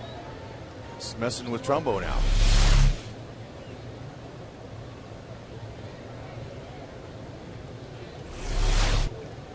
Remember, the check swing is interpreted by the umpire as to did he attempt the swing. It's not if the bat head crosses home plate. Coleman gets the strikeout. He has 2 in the inning, getting around a couple of hits. To the bottom of the 6th inning, the Royals are down by 1.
Billy Butler in the clutch, I'd say, last night with 1 on, 1 out, and the Royals down by 2 to straightaway center field. In the at-bat before that against Zach Greinke, and this may have prompted the change. Billy fly to the warning track in center field. That was in the 7th inning. So Frieri came on to replace Greinke. And Billy jumping on that first pitch for a 2-run home run. And now swinging for Margaret Goldthorpe from Blue Springs. If the Royals hit a home run in this inning, Margaret wins $200 in our Sonic Slam inning. Herons ahead, 1 ball, 2 strikes. If the Royals hit a grand slam out of the park, Margaret wins $25,000 from Sonic and the Kansas City Royals. And don't tell the Angels that the Royals are last in the league in home runs, because they've hit 6 in the series, and they have another one today. Tony Abreu homered in the 3rd, his first home run as a Royal. Butler and Perez going back-to-back last night to win the game in the 9th. And in game 1, it was Butler, Moustakas, and Francoeur going deep against the Angels.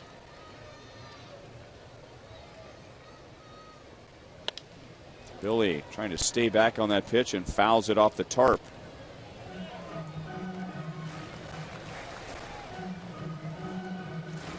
The Angels were working in the bullpen when Heron was pitching in the 5th, and they are again here in the 6th. Garrett Richards is the righty. Nick Morandi is the lefty. Billy is out number 1 in the bottom of the 6th. And before Salvador Perez comes up, we'll take a look at today's AT&T trivia question. Who holds the Royals record for the most starts in a single season in left field?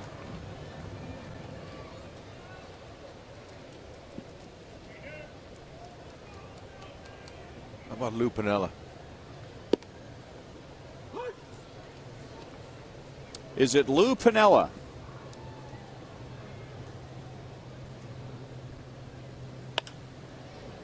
Pulled foul by Salvador Perez. We'll keep on guessing, but Salvi's walk-off last night was special, and what that did to the Angels, it set them back a big time, but also that marked the first time in club history that the Angels lost a game on back-to-back home runs.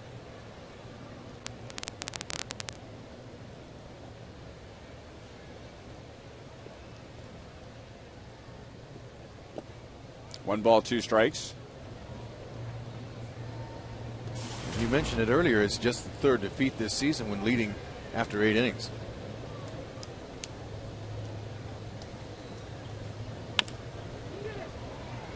Iaspo on the left side. 2 down in the 6th. Wow, we're going to go to the answer. No way. I pulled Lou out of my hat. If that's the answer, I'll be shocked. No way. Wow. Impressive. I'm not a gambler, but by golly, bring on that lottery. That was just I just was thinking about Lou, and I said, you know what? I'm gonna throw it out there. Well, sometimes you throw it up against the wall and it sticks. It stuck. Sorry, Al. Chevy call to the bullpen. Nick Morandi comes on with 2 down. He'll face Mike Moustakas. The Angels lead 4-3.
He'll be facing Nick Mirande, who pitched in the game on Friday, and like today came on to face one left-hand batter, and he got Alex Gordon to ground out to second base. Mirande out of the University of Florida and drafted by the Angels last year. He's a youngster. Big leagues already. Was a starter. Soch needed a little help in his bullpen, and he's got a kid that throws 93 to 94 miles an hour in a slider.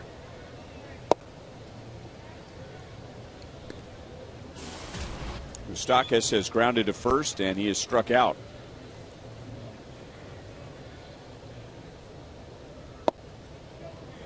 Moose has hit .252 with 4 homers this season off of left-handed pitchers. It's a pretty good mark. .250 and over for a left-handed batter is not too bad. One of those home runs against a lefty was on Friday against C.J. Wilson. He got underneath that one. Pretty good swing at it. Torrey Hunter brings it down in right field. That's all for the Royals in the 6th. It is still 4-3 Angels.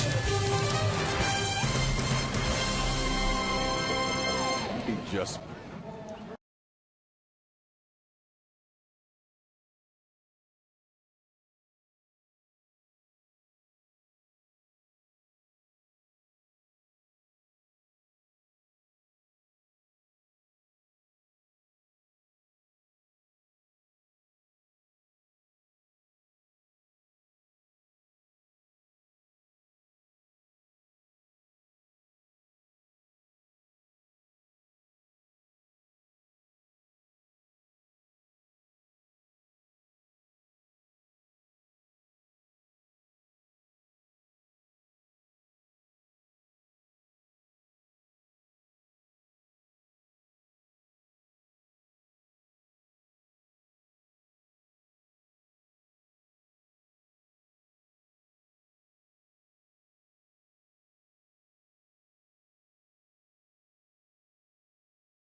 Royals baseball is brought to you by Panera Bread, now at 24 KC Metro locations. Visit us online at PaneraKansas.com.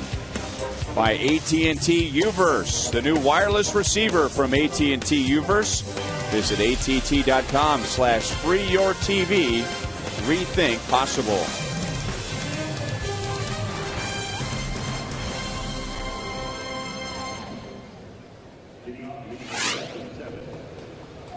Aaron Crow comes on to pitch as we go to the 7th inning. The Royals were down 4-0 as they batted in the 2nd.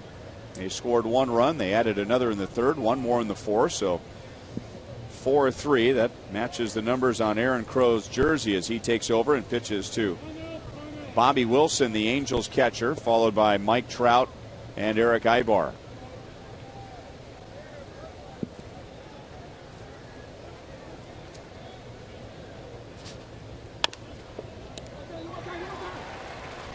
One pitch, one away. Wilson is 0 for 2 today.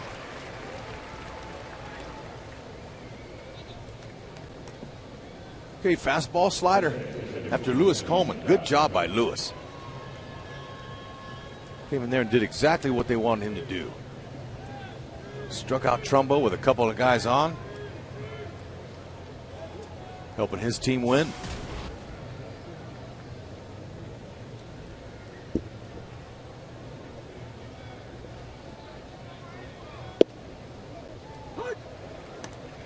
Mike Trout 0 for 2 with a walk. 3 out of 11 in the series with 1 run scored.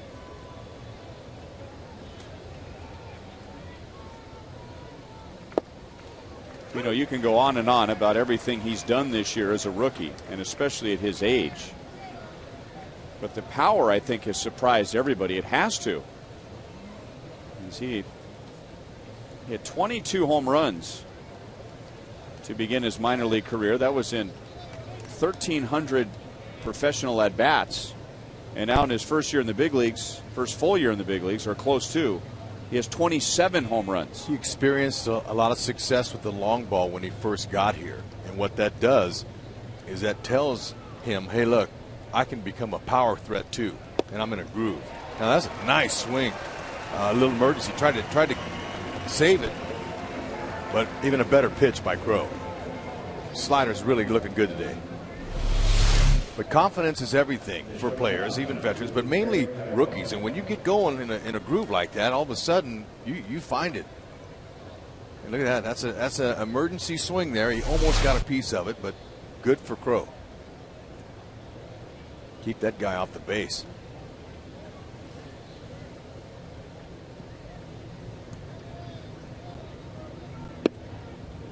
Ball 1-2 Ibar. He doubled and scored in the first, singled in the second.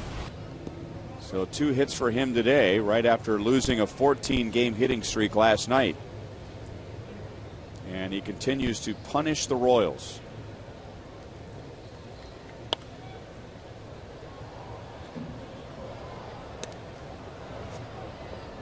And if you think Eric Ibar, just going back on recent memory, has beaten up on the Royals, you are right. Ibar hitting right around 340 in his career against the Royals, and he loves hitting at Kauffman Stadium. He is a 400 hitter in this ballpark.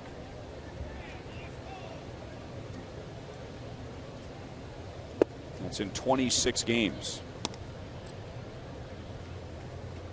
2-1. Puts the ball in play, uses all fields to hit in, and he can fly. That helps him get them leg hits. And he has a 3-hit game. So he has 7 hits in the series, which includes a hitless game. 4 on Friday and 3 today.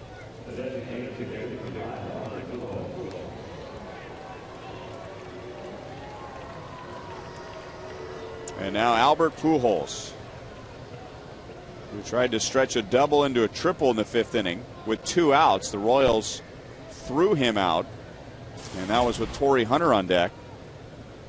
And for Pujols, that was his first hit of the series, just 1 for 10.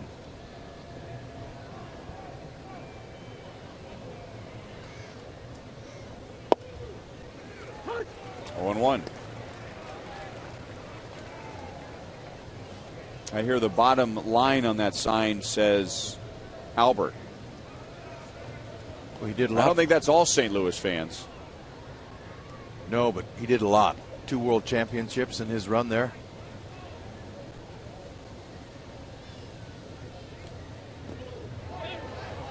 He swings and misses, but the ball gets away from Perez and moves Ibar up to second base.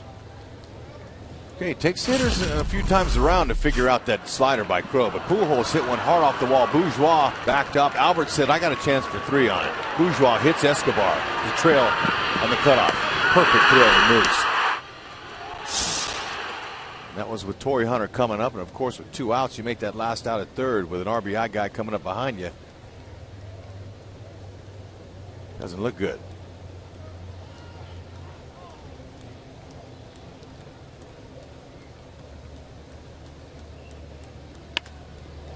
And hit well to left field. Alex is back. He's there. He's got it. The Angels leave Ibar at second base. Stretch time at Kauffman Stadium. Royals down by 1.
to you by the Missouri Division of Tourism. Go to visitmo.com to start planning your next Missouri getaway. This is the Cape Girardeau Bridge, also known as the Bill Emerson Memorial Bridge. It spans the Mississippi River and connects Cape Girardeau, Missouri to East Cape Girardeau, Illinois. This 100-foot wide, 4,000-foot-long cable stay bridge is illuminated at night by 140 lights.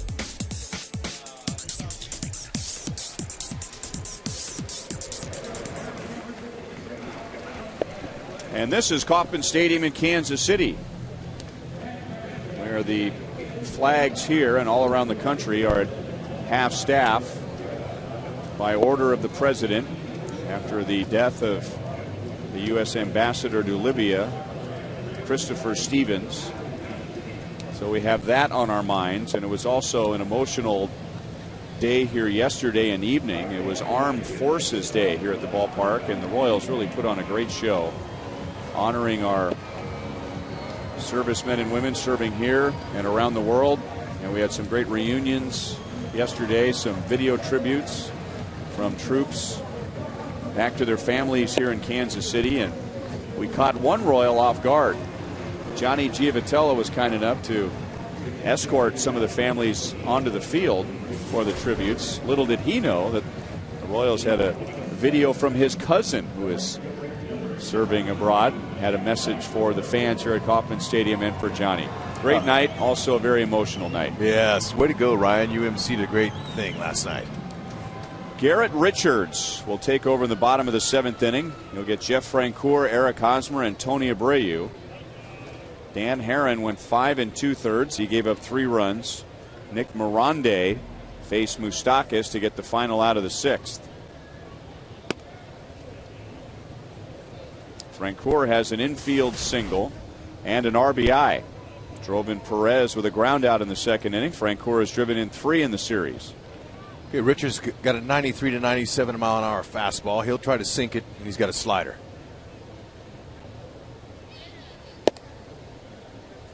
2-0. He's been Mike Scioscia's 7th inning guy here for the last few weeks.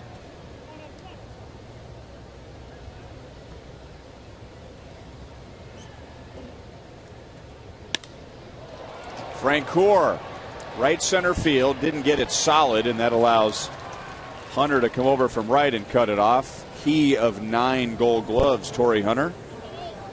1 away in the 7th inning. Parents, there's still time to sign your kids up for Sluggers Blue Crew, presented by U.S. Toy. Members receive a batting practice jersey, a backpack, water bottle, ticket vouchers, front of the line access for every Sunday fun run, and much more. Membership is just $20, and you can sign up right now at Royals.com/Blue Crew, or you can stop by the U.S. Toy store in Leawood. There's a candidate, if he isn't signed up already.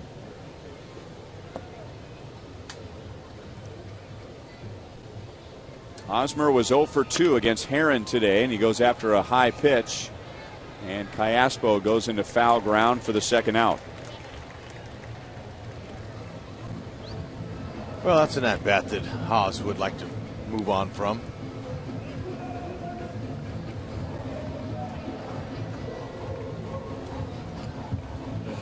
Certainly look fastball early in the count, but you want to look for it right out over the plate.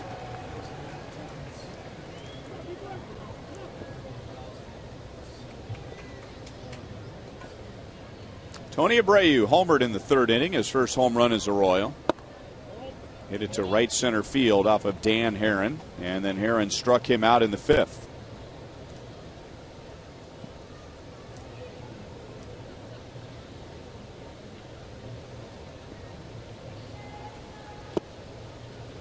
Two and 0.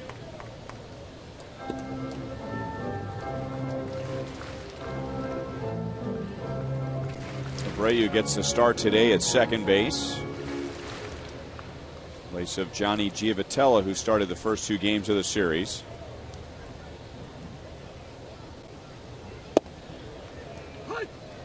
Two and 1. And that's pretty typical of Johnny Giavotella. Even if he's not in the lineup, there he is, right on the stairs, in the game, encouraging his teammates. 3 balls, 1 strike. Okay, Abreu took a 2-0 fastball, which was good. He wanted to make him throw a strike, and then he got a ball there, 3-1. Now 3-1 here, he wants to be productive here if he sees a ball he likes.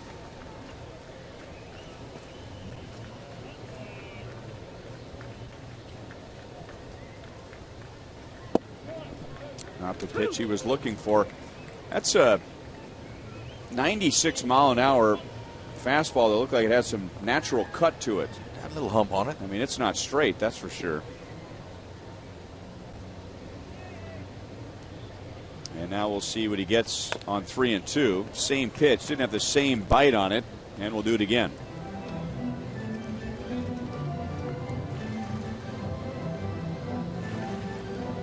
That was Abreu's first swing in this at bat here, and he looked a little bit off on that fastball, so they might come back with another one.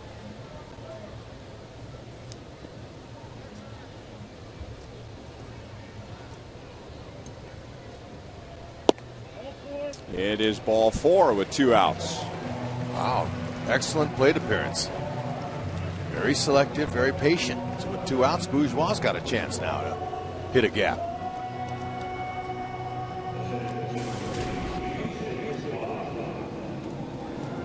Bourgeois started 2 games, and he's come up with 3 hits, 2 stolen bases, a walk, so he's been on base 4 times, a run scored, and an RBI.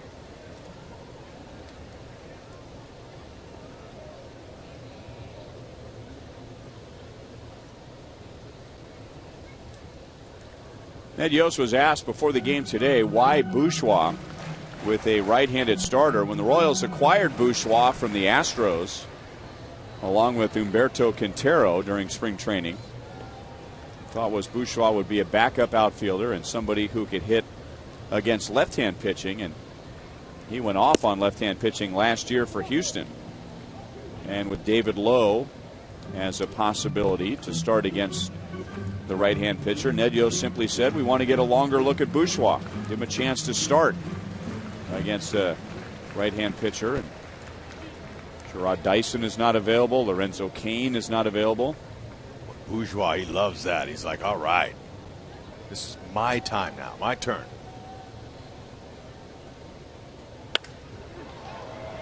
Right center field. Torrey Hunter is there, and that is the inning. We head to the 8th. Same score since the bottom of the 4th inning. Angels 4, Royals 3.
Trail the Angels 4-3. Panera takes us around the league. Some important games going on.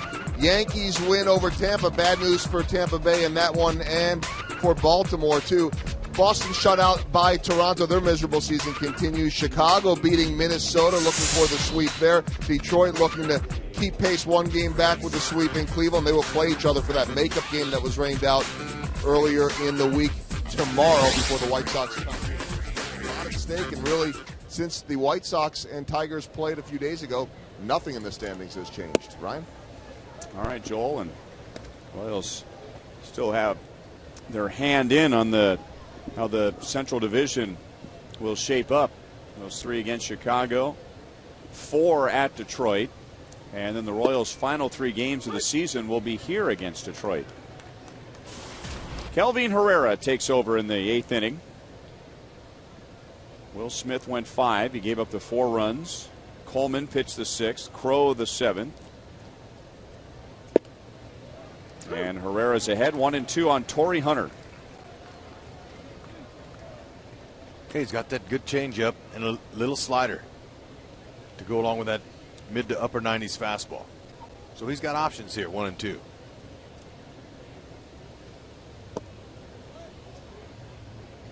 Two and two. You know, you might wonder why on a ball that hits in the dirt, in the catcher's glove, the catcher immediately throws it out. They didn't do that for the longest time until, recently, last several years. I'm going to say 4 or 5 years. The ball gets scuffed in the dirt. So it's an advantage to the pitcher.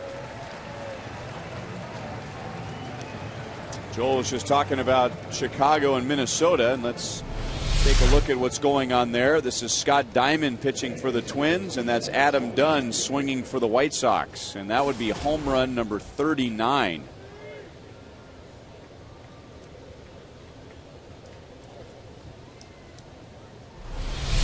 And Chicago leading 9-2.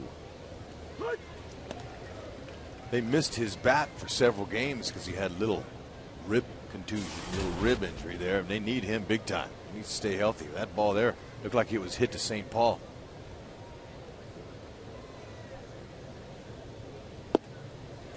Good changeup. Kendrick's out in front. He's 0 for 3 today. Royals have pitched him well. 2 for 12 in the series.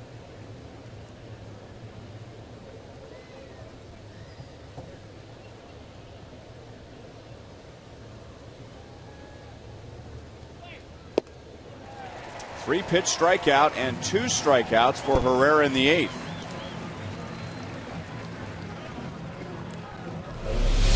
Well, he's going right through these guys because his pitches are on, and when they are, that's what happens. That changeup there is really difficult to decide if it's not a fastball or not, especially coming after a 98-mile-an-hour fastball. Nasty combination.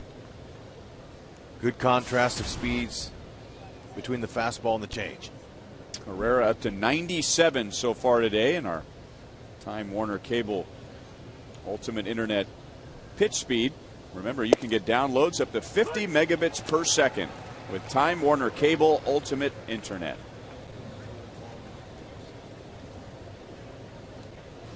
Vernon Wells, 2 hits today, 2 singles and a run scored. 1 ball, 1 strike.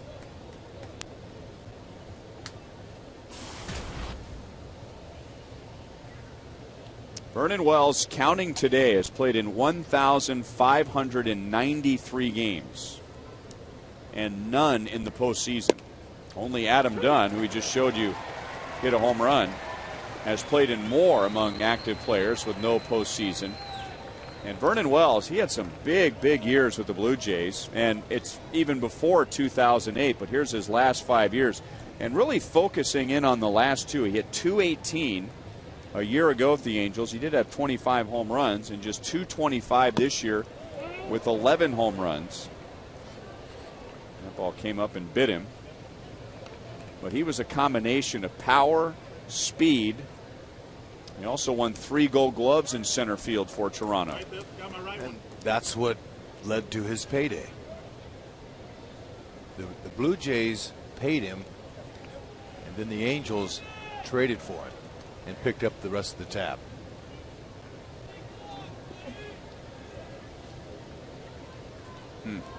He's shaking his head on that changeup that he fouled off of his chest there. Salvi might just put down another one.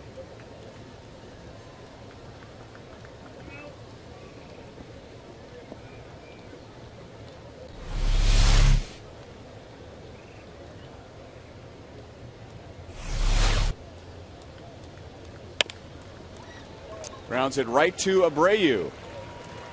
Still a one-run game as we go to the bottom of the 8th inning. The Royals have Escobar, Gordon, Butler, and possibly Perez in the bottom of the 8th.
As promised earlier, it's Miller time, brought to you by Miller Lite.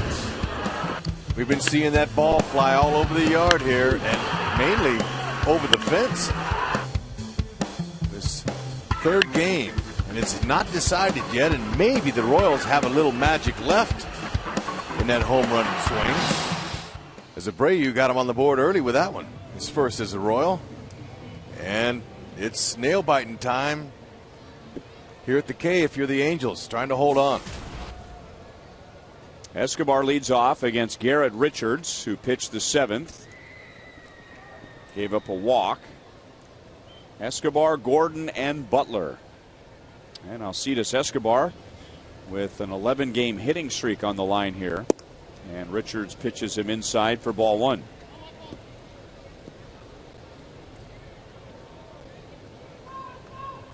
Richards pitched on Friday in game 1, and Escobar had an RBI single against him to extend his hitting streak to 10. And now Escobar into left center, but that's playable for Vernon Wells.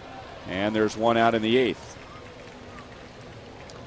Well, tomorrow's an off day, and we hope you can join us for Gloves for Kids. We're going to be at Rally House North near I-29 and 152 Highway. We're going to have a pitching change here, but I'll give you the final roster quickly from 6 to 8 p.m. tomorrow.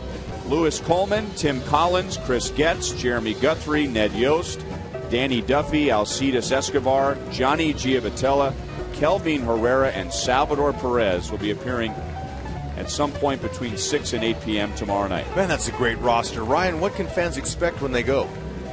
I'll tell you all about that, Hud. After this timeout, we have a pitching change for the Angels. Can't wait to hear it.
1 for 4 in the past against the new Angels pitcher, Scott Downs, and that one hit was a home run.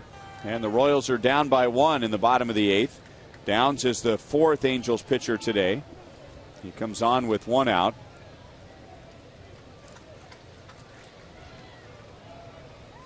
Billy Butler is on deck, and then Salvador Perez. So it would appear that Downs will be just facing Alex Gordon. He's got a big curveball. He also has a cut fastball, 90-91. But his out pitch to lefties will be the big curve.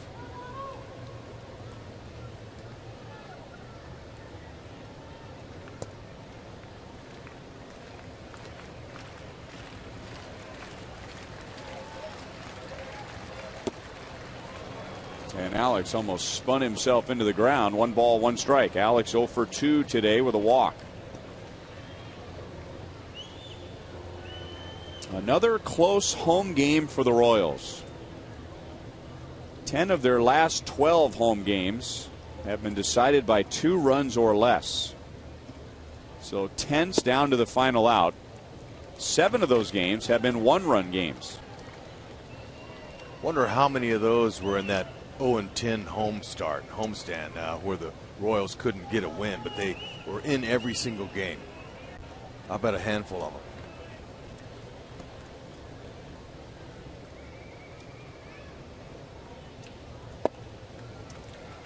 Three balls, 1 strike.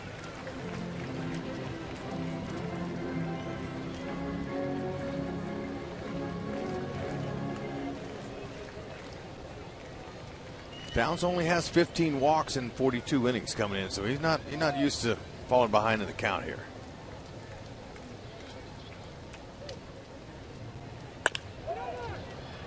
Just foul off to the first base side, 3-2.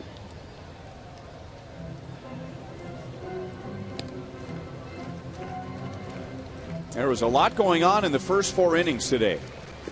Angels scored 1 in the first. They got 3 more in the second, so they were on their way. They had a 4-0 lead before the Royals batted in the second. But the Royals scored in that inning. They added another run in the third, 1 more in the fourth to make it a 1-run game. And that's when the scoring dried up. Still 4-3 in the bottom of the 8th. Angels took game 1 on Friday 9-7. The Royals walked off last night and took game 2 3-2. Alex pulls it on the ground to Trumbo. That will lead him to the bag. And that's the second out. And it leads Mike Scioscia back to the steps. And with the right-hand batters with power coming up, and the right-hand batters that tied and won the game for the Royals last night, Mike Scioscia will bring in Jordan Walden.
Sunday afternoon with the Royals down by 1 trying to win another series against a contending team. The Angels clinging on to their postseason hopes. And in the bottom of the 8th inning, Billy Butler coming up. He tied the game in the 9th last night. And that fellow would rather take a nap. But Billy can wake him up with a loud sound off of his bat. Against Walden, who's a power pitcher. He's going to throw 95 to 98, 99 miles an hour. He's got a slider. Power on power here. And it's Jordan Walden, who was the Angels' closer for most of last year as a rookie. The Angels have blown 22 saves this year. Walden throws a strike to Billy. Last year they blew 25 saves, which was the second most in the league. So they were hoping to upgrade in that department, but they're right back to where they were.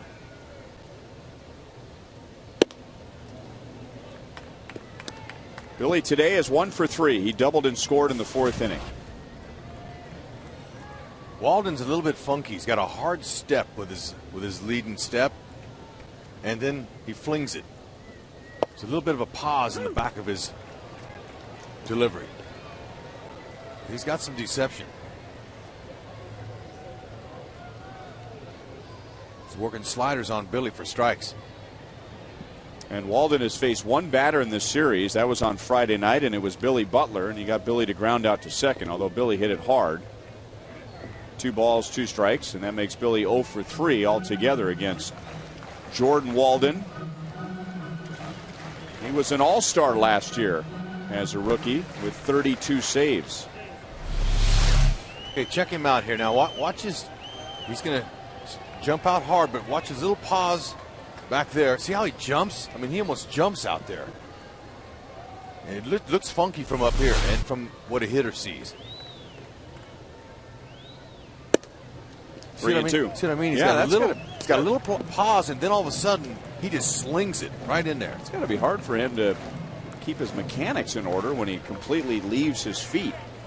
I mean, it takes a great deal of balance and coordination to pull that off. It does. I noticed his first pitch to Billy.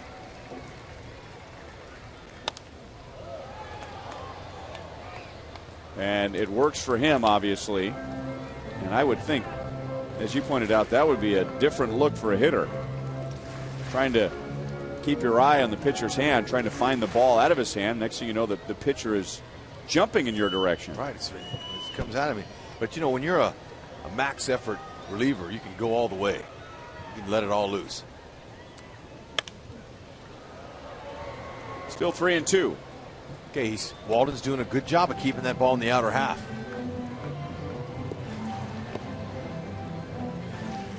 Angels are well aware of what Billy can do on fastballs out over and in.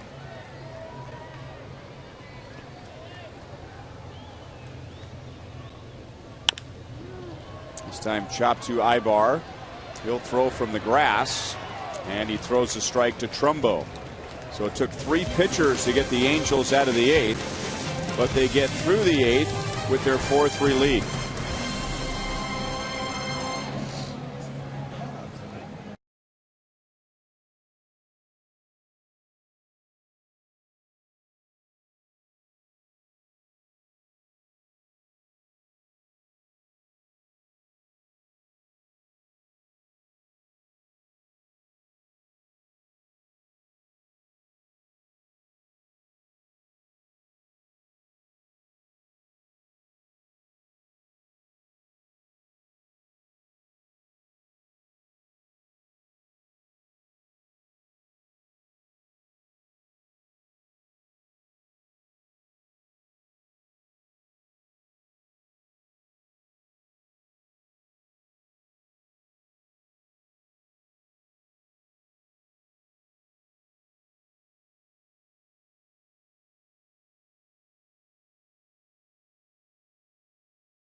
Royals still losing 4-3. Yes, the game is still going on, and we hope you will stay awake for Boulevard Royals Live after this day game. Jeff Montgomery and I will be breaking it down. Final game between the Royals and Angels this year. We'll look at Will Smith and how he did today. Hear from Ned Yost, and much more coming up. Get you ready for Tuesday's matchup. Gavin Floyd and Luke Hochaver.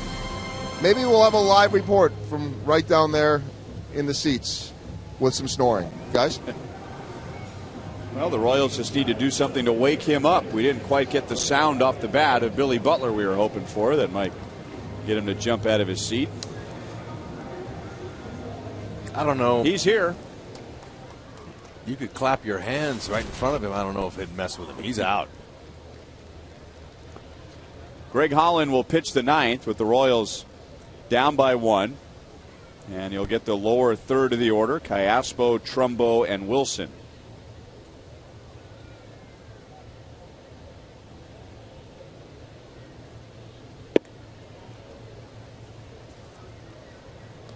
This is Holland's first appearance in the Angels series, and he suffered his first blown save as a closer on Thursday night in Minnesota.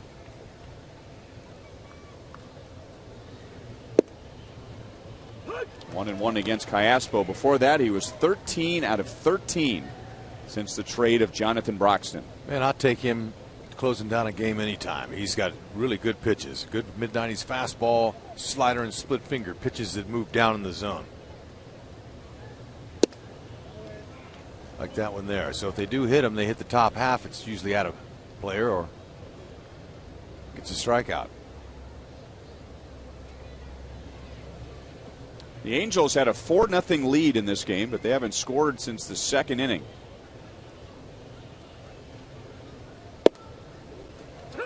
2-2 on Cayaspo. Holland running it up there at 98 miles an hour. Will Smith went 5, gave up 4 runs, but he finished with 3 scoreless innings. And then Coleman, Crow, and Herrera all turned in a scoreless inning. That pitch is a little high. 3 balls, 2 strikes. Jake Odorizzi warming up in the Royals bullpen.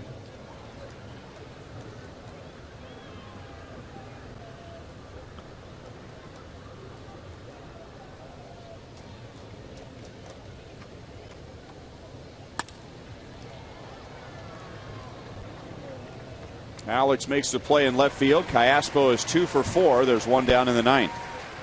The Angels, they don't have free area up. They have Kevin Jepson.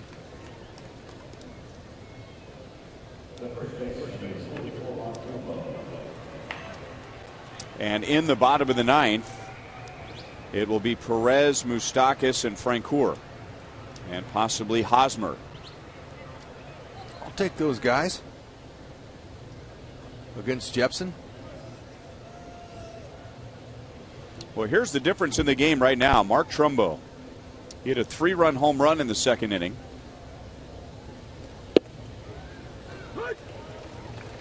No balls, 1 strike. And remember, the play before, there was a little bloop that landed in right center field that we thought was going to be caught on contact. So that could be the difference between a 3-run home run and a 2-run home run.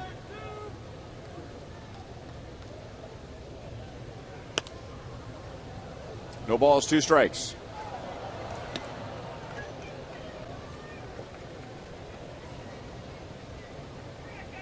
Ball that dropped in between Francoeur and Bourgeois in right center.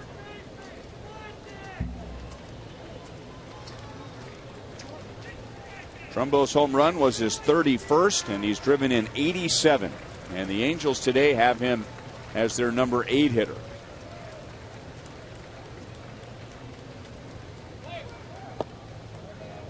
Wow.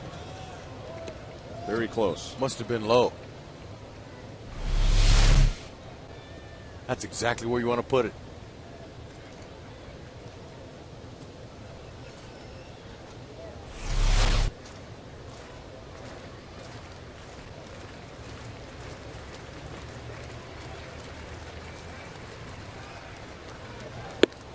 Struck him out. 2 down in the 9th.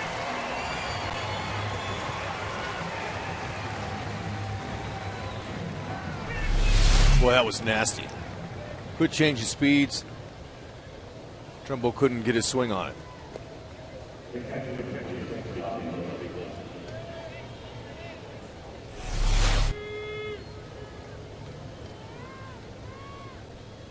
And now Holland will get Angels catcher Bobby Wilson.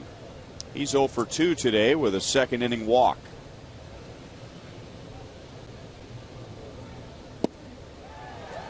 Oh and 1. Guessing first pitch fastball. And off of closers, that's typically what you get. First pitch fastball, not a slider like that.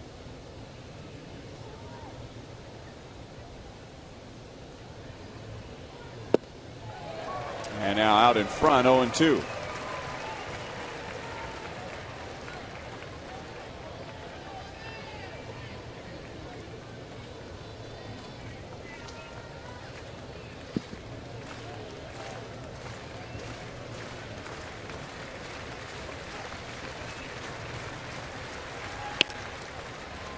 Moustakis on the left side. Holland retires the side in order. Royals down by 1 to the bottom of the 9th inning. It'll be Salvador Perez who won it last night. Mike Moustakis and Jeff Francoeur, they have all homered in this series.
Series between the Royals and the Angels. Remember, if you're out of town, you can take the Royals with you. If you subscribe to MLB.tv, you'll see every Royals out of market game live online and on your favorite devices in HD quality. Visit Royals.com to order. MLB.tv, baseball everywhere. And the baseball was flying everywhere last night. Royals down by 2 with 1 out in the bottom of the 9th inning. Got a 2-run home run from Billy Butler and a game winner from Salvador Perez. And Sal leads off in the 9th against Kevin Jepson. Ball 1 outside. Okay, Jepson, mid-90s to upper 90s fastball. He'll cut his fastball a little bit, and he's got a curve. But mainly fastballs.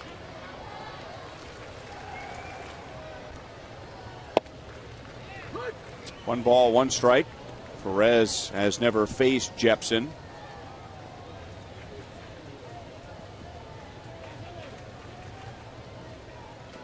Royals haven't scored. Nobody has scored since the bottom of the 4th inning. Off the end of the bat, 1 ball, 2 strikes. Okay, that's his little cutter there. Very, very effective pitch. It's low 90s, but it's a change of speed from his fastball.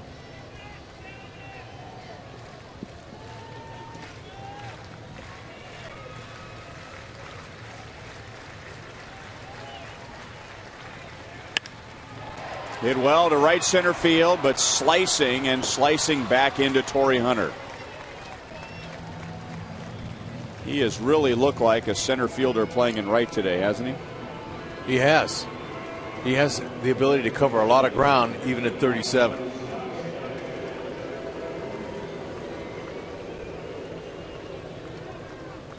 So it'll be Mike Moustakas hitless today. And he's 0 for 1 against Jepsen. Jepsen, in a 4-3 game, is the Angels' 6th pitcher.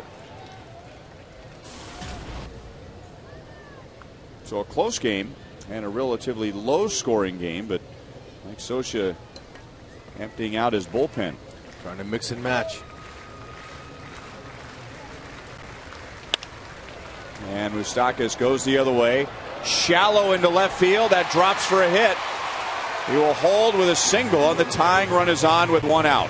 Hey, this is how it happened to him last night. Alex Gordon got him a single. Scioscia came in and brought Frieri in, and that was it. The home runs started happening. But that's a good little piece of hitting there as Gerard Dyson will take over for Moustakas.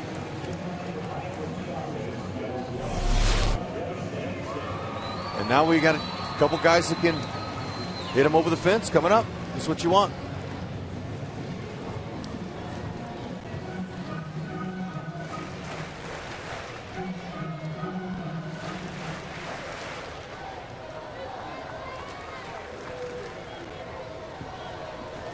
Jeff Francoeur, 2 for 4 against Jepsen in the past, 1 for 3 today.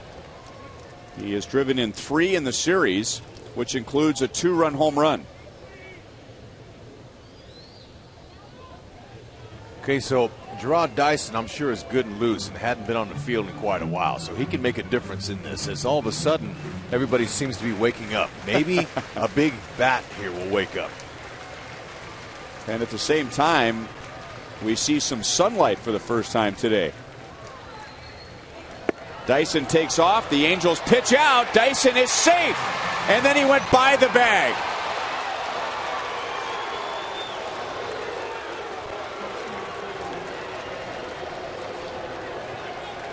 Oh, well, that hurts.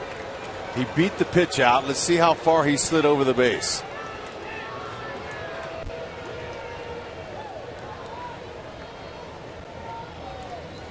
Okay, Ibar, or excuse me, Morales, or excuse me, that's Howie Kinder does a good job of keeping that glove on him. And he's even pointing it out, saying that he went over. No argument from Ned.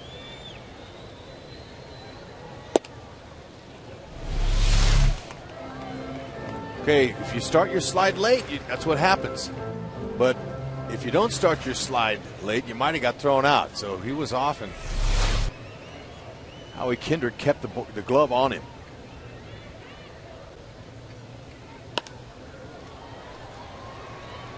Two and one.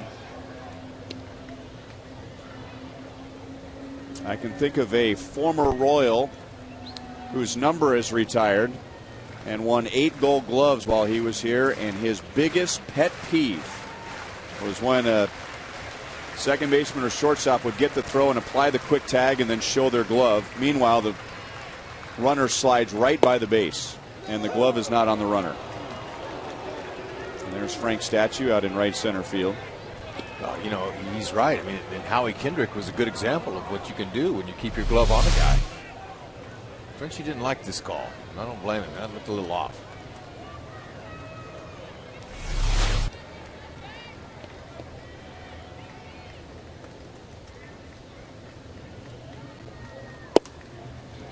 Three balls, 2 strikes. Hosmer's on deck.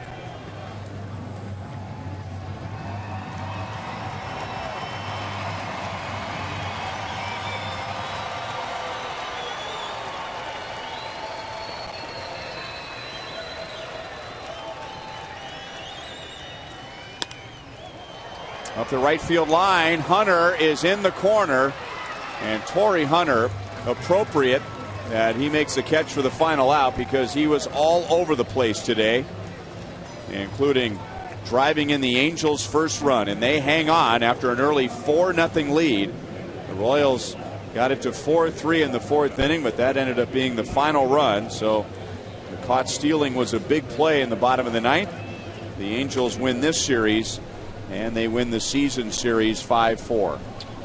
But not without a lot of sweat.